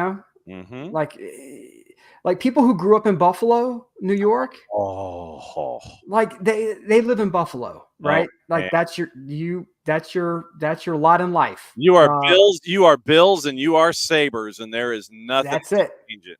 That's it. And the Dallas Stars Stanley Cup championship will always be no goal because of crease violation. Oh, Brett. But if you live in Cleveland, it's the same thing. But if you live in Cleveland and you don't like Deshaun Watson, then you form a commission and you say, okay, I'm bailing from Cleveland. Okay. So your options are no team at all, or you select from the following teams. I suggest you don't pick Upper Midwest, but that's you. Yeah. So, Jarrett, this is where we are this morning. We've gone down the Tuesday Thoughts road, and I had a question. And the background, if you haven't been listening, is I that have not. Carry on. Parzival and I had an hour and a half discussion yesterday. And Parzival was brave enough to think that sharing an opinion of mine or having me share opinions was worthy of an hour and a half of. Is this because of Florida State football, or is not?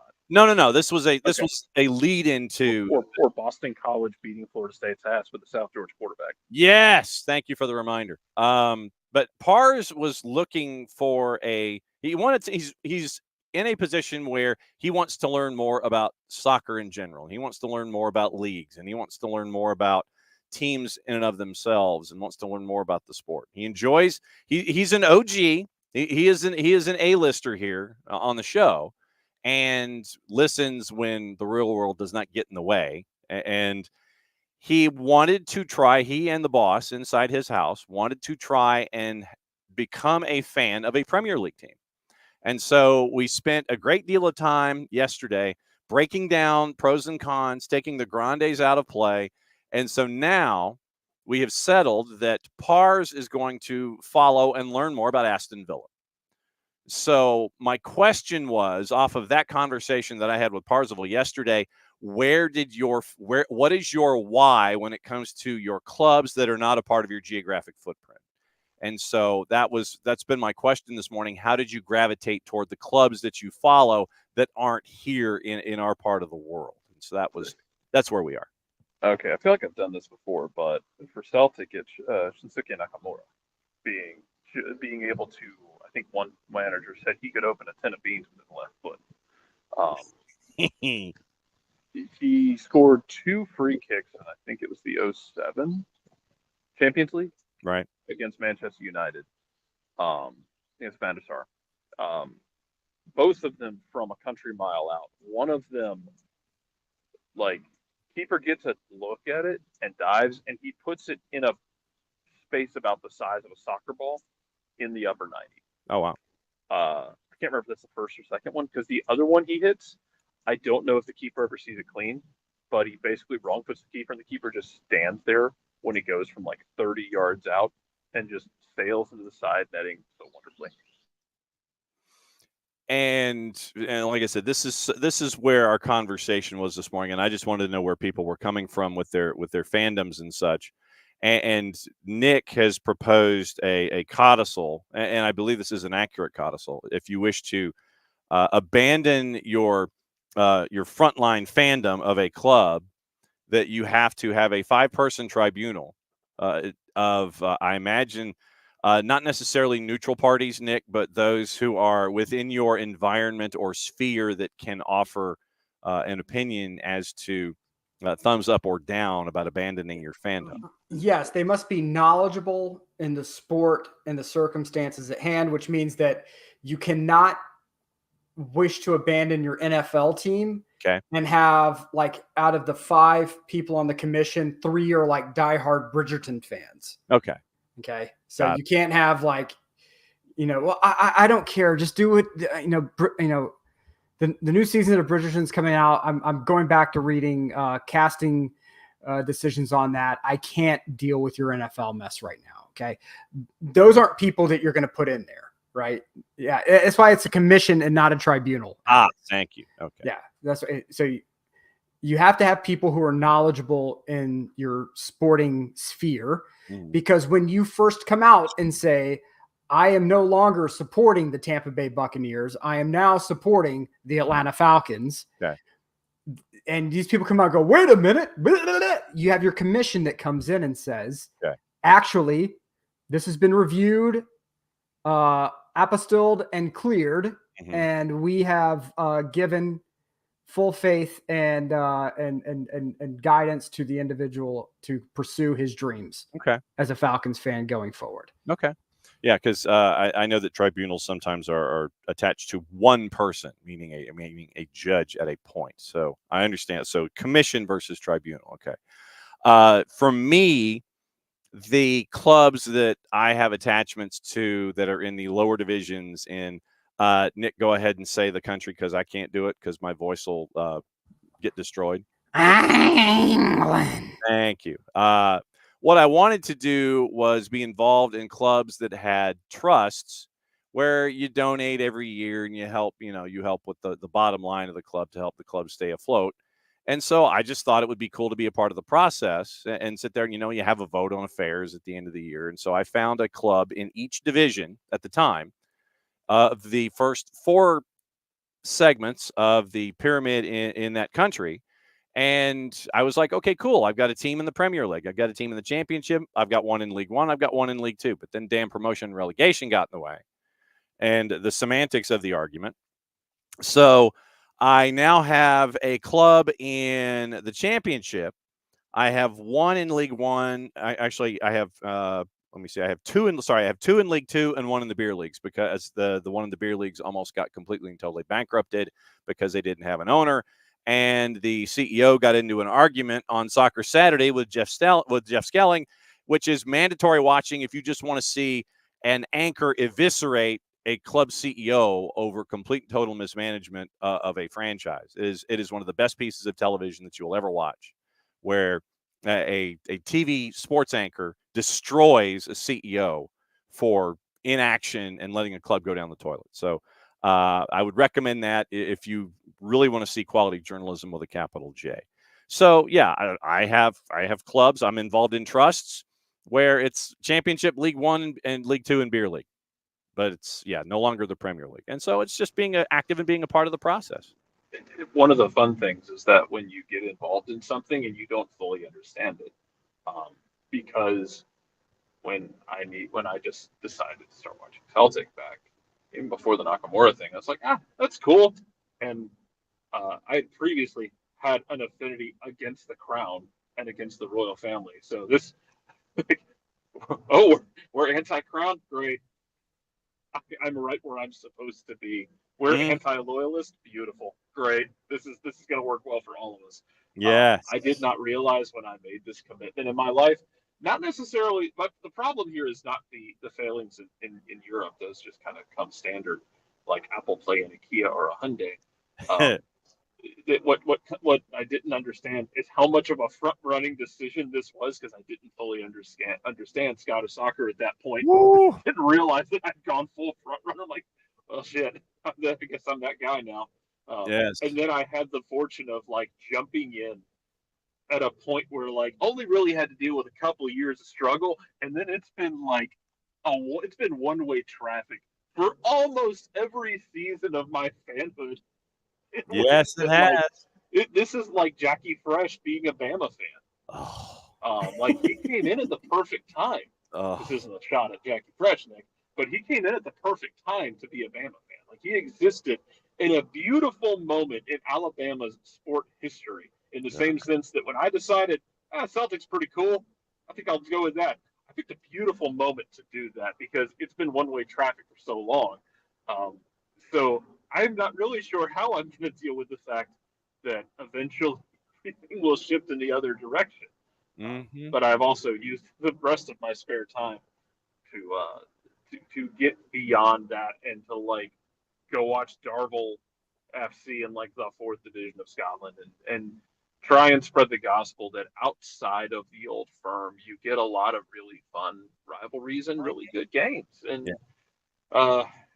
kind of sloppy and slapstick Looney Tunes content, but it kind of comes with the territory, man. I did try and follow Norwich for a year. I was like, I guess I need an England team if we're going to be doing this soccer over there thing, and I just lean into the gimmick. I tried Norwich and I just couldn't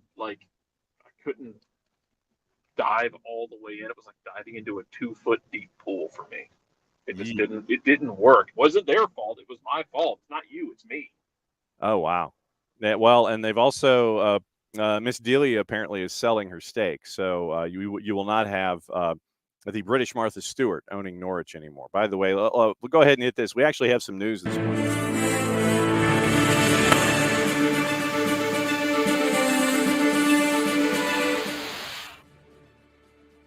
And it involves former Charlotte FC coaches for 500, Alex. It appears that former Charlotte FC head coach Christian Latanzio has been let go by Belgian side STVV. There's a joke in there somewhere.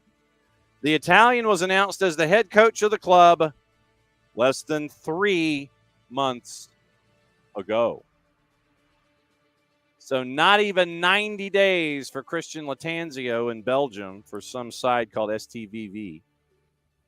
I'm guessing that means that it was not a successful run for Mr. Latanzio, or that there were folks that were getting rubbed the wrong way by Christian Latanzio's way of going about things. But he has been fired. He was in a meeting very early this morning with STVV leaders in order to act a definitive point on his position of head coach. And a day ago, it was listed as Latanzio's position in danger. St. Truden had to clarify the situation of the Italian coach after the match talks this past week. Members of the staff hadn't been contacted yet regarding the matter. Felice Mazu, waiting for the situation to be cleared, already found an agreement in principle with the club. So sure, Latanzio less than 3 months. Looks like Felice Mazu is waiting for for the things to be officially official. And so be it. It is now officially official. Christian Latanzio is out from his gig that he had for less than 90 days. 90 days. None. Out. Goodbye. 90 days for Belgium. I love how blunt the European world is about that stuff. I don't celebrate people losing their jobs because, there's a lot of folks out there who are in the job market and, they're desperately searching. And the last thing you want to hear is somebody gloat about a job loss. But I will say that sounds like a skill issue to me. Like that's not your level, and it's okay that it's not your level. Find your level. It ain't there. Yeah. it may be third or fourth division, but it ain't your level, Bo. Yeah. It's not even like a matter of like bluntness in a bad way. It's like when we're in the States, we know a guy's in trouble when ownership's like, I have full confidence in him. We're going to get this thing turned around. We have full faith in this guy. In Europe, like, hey man, this ain't working out. Like, there's a certain level of kind bluntness that comes with that. We're not going to sugarcoat this for you. It's trash. You got to get it fixed. I don't need a vote of confidence when everybody can see that it's going poorly. Thank you for being blunt about this. Yes, and speaking of votes of confidence, you'll never guess who got a vote of confidence, by the way. Is it Sunbelt Billy?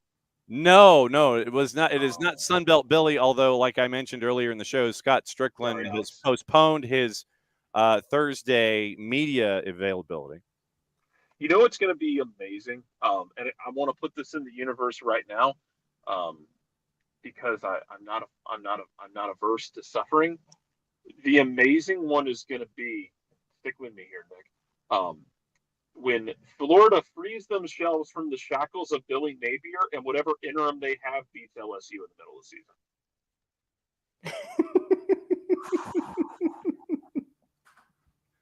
So gonna have to get Brian Kelly 2 tables to hit. Oh my God.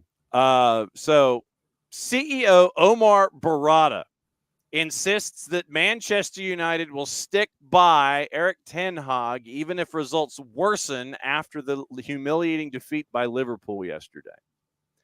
Ten Hag has been given the full public backing of the new hierarchy.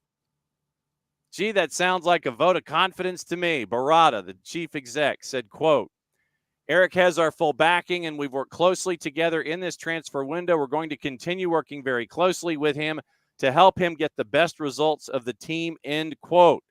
Barada and the new sporting director, Dan Ashworth, were speaking to reporters before the Liverpool match. No change in their position on Monday. Ten Hag had substituted Casemiro at the half after his errors contributed to Luis Diaz scoring twice, and before Mo Salah added a third in the second half. Pressed on whether they would still believe in Ten Hag even if United went on a bad run of results, Barada added, quote, absolutely. We think Erik is the right coach for us, and we're fully backing him, end quote. Bookmakers' odds on Ten Hag becoming the first Premier League manager to be sacked shortened after the defeat, with now many listing him as the favorite to be the first to lose his gig. And when you have press conference moments like this one, you're kind of wondering if it's going to be a bit of a short leash with Swamp Billy when you have moments like this. Once again, courtesy of our friends at the Guardian. No, this was actually from the Telegraph. What makes you confident that it's players that are the problem and not your coaching? So what do you mean? Tell me then. Explain me.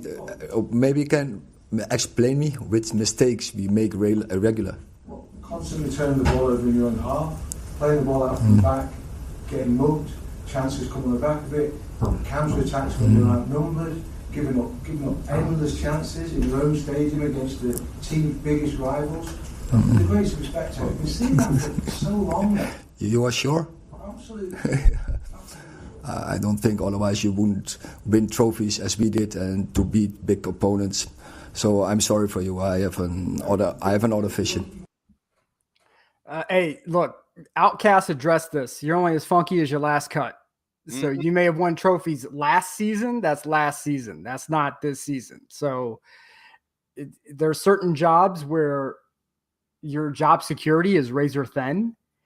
And that is, Man United, for better or for worse, is one of those clubs. So, brother, you signed up for the job. Nobody drafted you.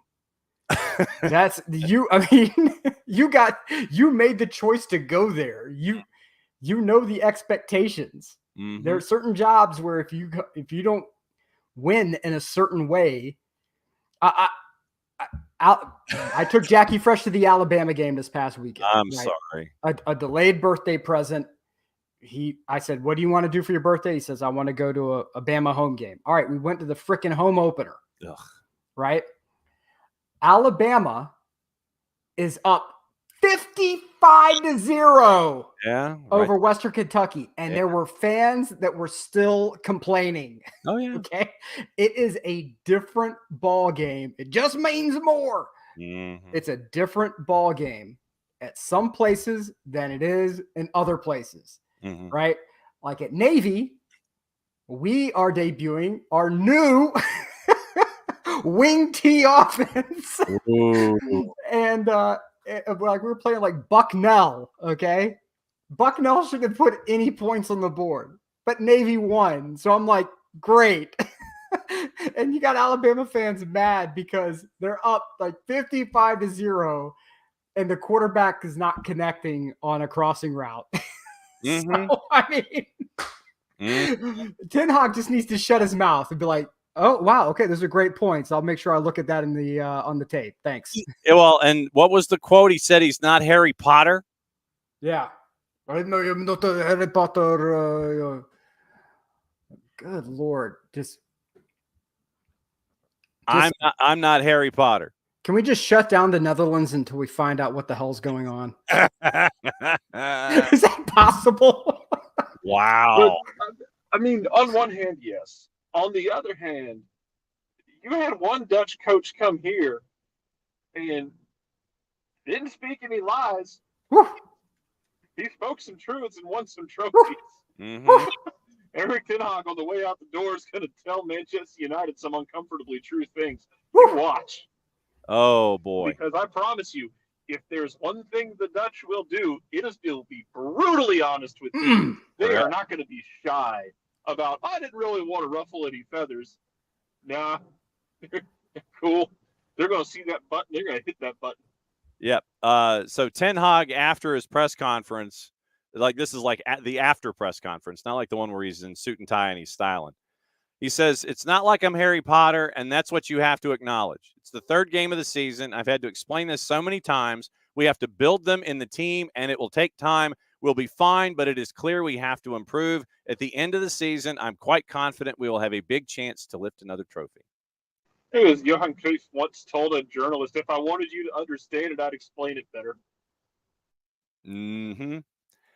They are into the Dutch when it comes to their explanations and laying stuff out there.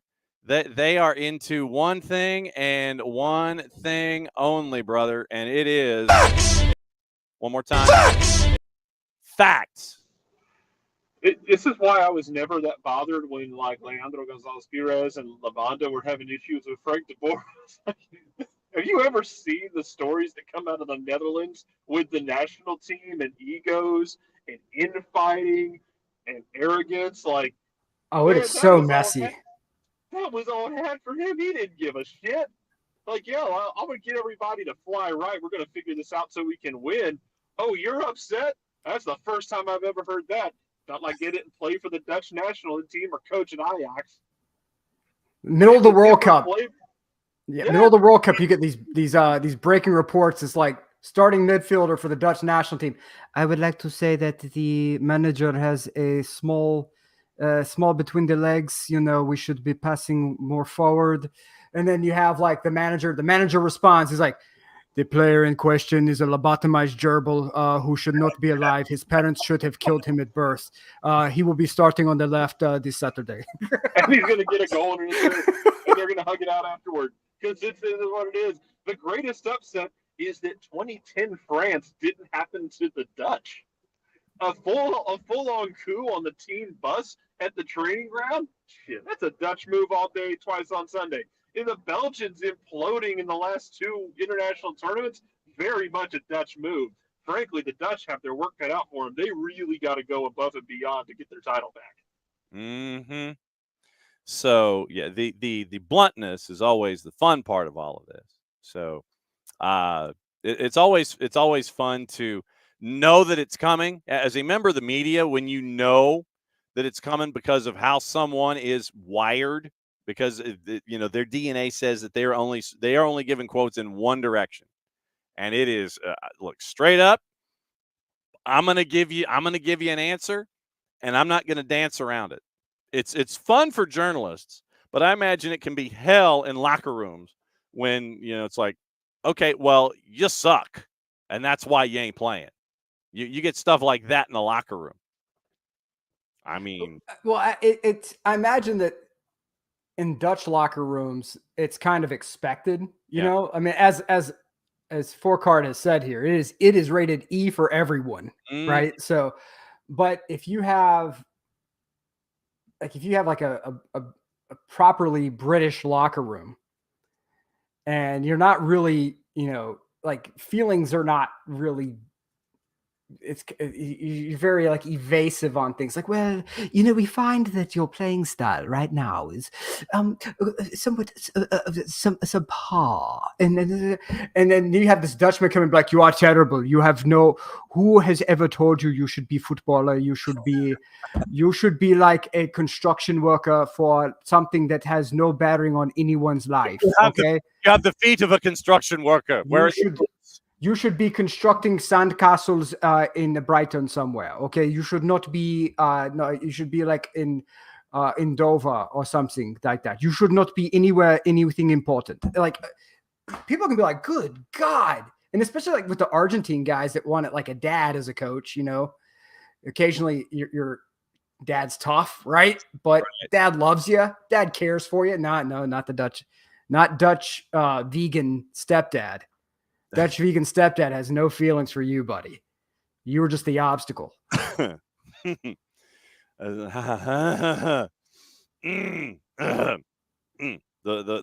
fun of Dutch, because yes, the directness of the Dutch is always one of the things, and I think that for those of us who are watching the situation there with Manchester United, okay, dude got the dreaded vote of confidence, and apparently, in this particular window, he was looking for assistance, in bringing in players. But apparently he was blocked from re-signing Sofian Amrabat by the new bosses. He presented a case to bring him back. Mixed loan spell before impressing in the FA Cup final win over Manchester City. But Ashworth and technical director Jason Wilcox decided to go in a different direction. And so it appears now that Everton explored a move for the Moroccan international late in the window, but he has since signed for Fenerbahce on loan from Fiorentina. United spent £200 million on 5 new faces: Yoro, De Ligt, Xerxes, Mazraoui, and Ugarte. And Ten Hag is understood to be fully on board with Wilcox and Ashworth, leading their recruitment after the under-pressure Dutchman took a lead role in previous windows. A point of order. Milan was initially supposed to sign Xerxes. Mm-hmm. And they cheaped out and they couldn't get it done. They had a chance and they dragged it out, and Man United came in. So those things. Yeah. I'd like to point that out. Yee boy. Oh, brother. So there's that's going on this morning. Let me see if there's any other gossip, rumor, or innuendo before we get out of here. Luis Suarez has announced that he is retiring from international football. So you've got that move, and his knee, while jello, has not blown out on him so far this year for Messi and friends. And so he has helped lead and friends to their top spot in the Eastern Conference in Major League Soccer. All the discussion about Steven Bergwijn. Ronald Koeman has banned him from the Netherlands squad over a move to Saudi Arabia. Completed a move to Al-Ittihad. And so Ronald Koeman has excluded Bergwijn from the Dutch national team following the move from Ajax to Al-Ittihad. He was part of the squad at Euro 2024. 2 appearances. But Koeman has now said that he will not be a part of the national team, quote, in principle, end quote. The book is basically closed to him, Koeman said. He knows what I think about this. When you are 26, your main ambition should be sporting, not financial. These are choices that players make. Alex Kroos, Ajax's technical director, said Bergwijn made no secret of the fact that if a good offer came from abroad, he would make the move, end quote. Koeman did reference Gigi Wijnaldum, who was in the Dutch squad despite playing for Al-Ettifaq, and said that the former Liverpool man had problems at PSG, and this was the only opportunity for him to play. In addition, there is a difference in age. So Ronald Koeman basically told Steven Bergwijn to go perch and rotate about being on the Dutch national team now. No, look. I'm tired. He will not be a part of the national team in principle. Okay, good. And if I were Bergwijn, I'd hit back and be like, good. Because as a player, I have an extraordinarily small window to make my money, to make life-changing money. There are only so many coaching jobs. There are fewer coaching jobs than there are player jobs.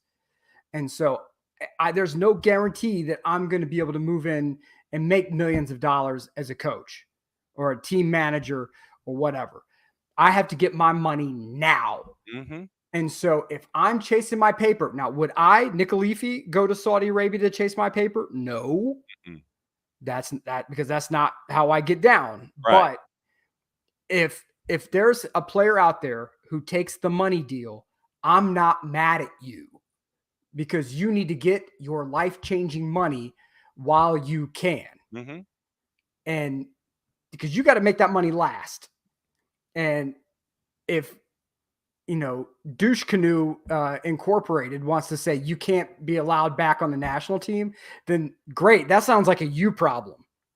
Because I know what I bring to the table, but that sounds like a you problem. It sounds to me like, and like I said, that is a quote from the Times newspaper involving Ronald Koeman and Steven Bergwijn. This seems to me like old man yells at clouds when it comes to Koeman. He doesn't understand that, to your point, I'm not wired that way either. If somebody's going to cut me a check and they're interested in me and I've got this limited window to make bank for the rest of my life to help benefit my family, and someone thinks that I'm worthy of a 21 million euro transfer, then I'm going to go. Because if they're going to pay me, like Ivan Toney's getting paid like £1 million a week now.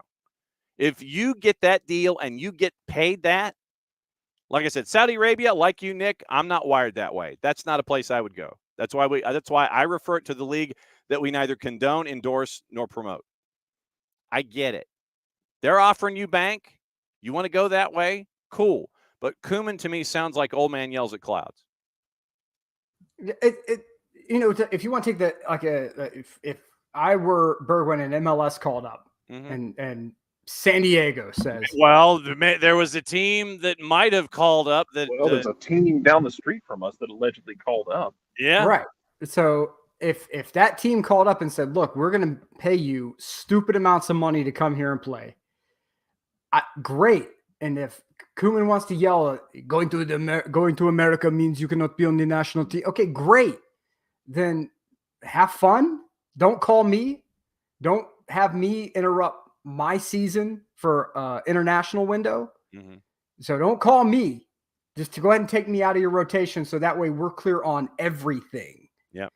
And, some folks will get mad. No, he doesn't have any sporting ambition.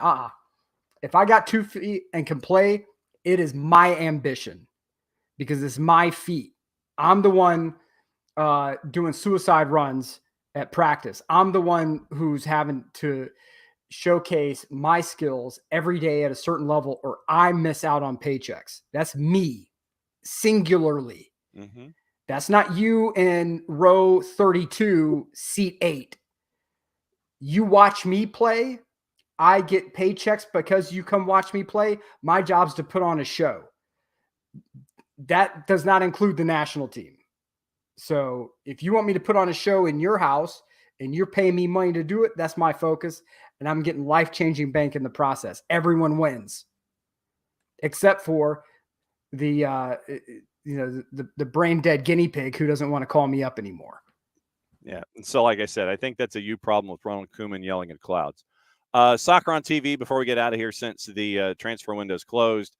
College soccer on all over the place. There's plenty. Trust me. U20 Women's World Cup, FS2 tonight. Mexico, Australia is at 6. Fiji, Canada is at 9. Universo is running France and Brazil at 6. Fox Soccer Plus is running France and Brazil, Colombia and Cameroon at 9 o'clock. Mentioning the college soccer on TV, which is its own separate thing. Actually, it's a pretty light night. It's 2 matchups. Bucknell, George Mason, South Carolina, Upstate, and Coastal Carolina. Both of them are on the plus. Both of them are at 7 o'clock. So that's a quick night. Jared, any last thoughts on anything before we get the heck out of here? No. Fun. It's a fun weekend though. Mm-hmm. Yeah. Yeah. You got college football was back. You went to Charlotte. You really kind of bludgeoned them in their own house. Mm-hmm. This entire rivalry is now apparently dictated by winning at each other's houses, which is kind Correct. of funny. And then you went up to Chattanooga and played a weird ass game where you came back from behind 3 times. Oh, I realized that we spend we the Royal, we as a fan base, especially the online portion of this fan base, spends a lot of their time bitching and belly aching about anything that they can that's negative, and they enjoy that a lot more than the positive. But when you look at the end of the season, and I understand that Atlanta United very likely will not make the playoffs, unless something very weird happens. right. But give the boys their flowers. Fell behind 3 times, came back tied it 3 times, and then found a winner in the 98th minute. Whew. It's ballsy. Tough. Mm-hmm.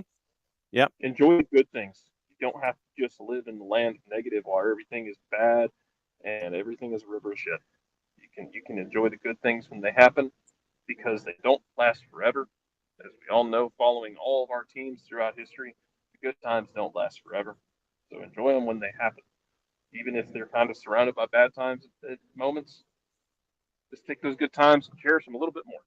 Mm-hmm. Yeah, and speaking of that, why don't we go ahead and play this again? It was on the network, so it's ours. We're going to play it. Told you there'd be fireworks. We've got that. And we're into the 99th minute, and I don't know how long we're playing. It's 3-3. Not ready to go just yet. Making sure that everything is squared away. Now we are ready to roll. Maybe 2 minutes. I don't know. Armas is going to carry it forward. Chattanooga holding on for dear life with 9. Hernandez up the right side. Puts in the cross over the head of Carlton. It falls to him anyway. Right-footed shot. Goal, goal, goal. Atlanta United 2. And they take the 4-3 lead right off of the free kick. Karim Tamimi slams it home. And Atlanta leads 4-3. What in the world is this match? That's what we're talking about. Nick, last thoughts before we get out of here. Time is your ally. Tom Hanks said it one time on an actors roundtable. He said, if you have a good movie that makes you feel like it's $1 million, just know it's not going to last, right? Enjoy it while it's there. But if you make a bad movie, a little bit of time can make that go away. So time is your ally. Treat it as such. Enjoy the good times. Bad times, kind of work your way through them. They're not going to last forever. But sports, it's sports, just entertainment. Okay, Mm-hmm. it's just entertainment. I know some people want to make it their life. I get it. Sports are just entertainment. Keep it there. What he said. It's been a fun show. I'm glad that we went down the rabbit hole of your whys this morning. Great to catch up with Marty Jellamy, the head coach of Atlanta United's Unified team, as they get ready for their matchup against Nashville. Coming up, the reverse fixture from what happened earlier in the year. Hopefully, it was a bit of an explainer, a why for the Atlanta United Unified squad. Great to see them make all the inroads that they have in the last handful of years, and the fact that they've gone from 5-a-side and playing widthwise to going 11 and going from one end all the way up and down the other. And to see all of you guys be supportive of them as they are crushing it. It's really cool to see. So back at it again, a little less than 22. No Tyler tomorrow unless he wants to join us from the boat that he is on, and he burns some international minutes and gets in trouble with the boss and the family because he's on a boat. He's on a boat in the Gulf. Maybe we can reach out to Tyler and see if he'll pick up his phone. See if we can catch up with the busiest man of the Northeast, Dylan Butler, at 10, and then Marion Crowder joining us to discuss USL Super League and SEC women's soccer at 10:30, as always. Nino and Nico, the Power Hour on Thursday, and then Friday getting you ready for a truncated weekend in Major League Soccer. We'll get you ready for that and everything else on your mind as we get you ready for an international weekend. So for Nick and for Jarrett, it's time to whistle us out of here. So I'm going to put up the banner and try to remember the Gary Shandling show once again. Mucha Platiel played safe, back in a little less than 22.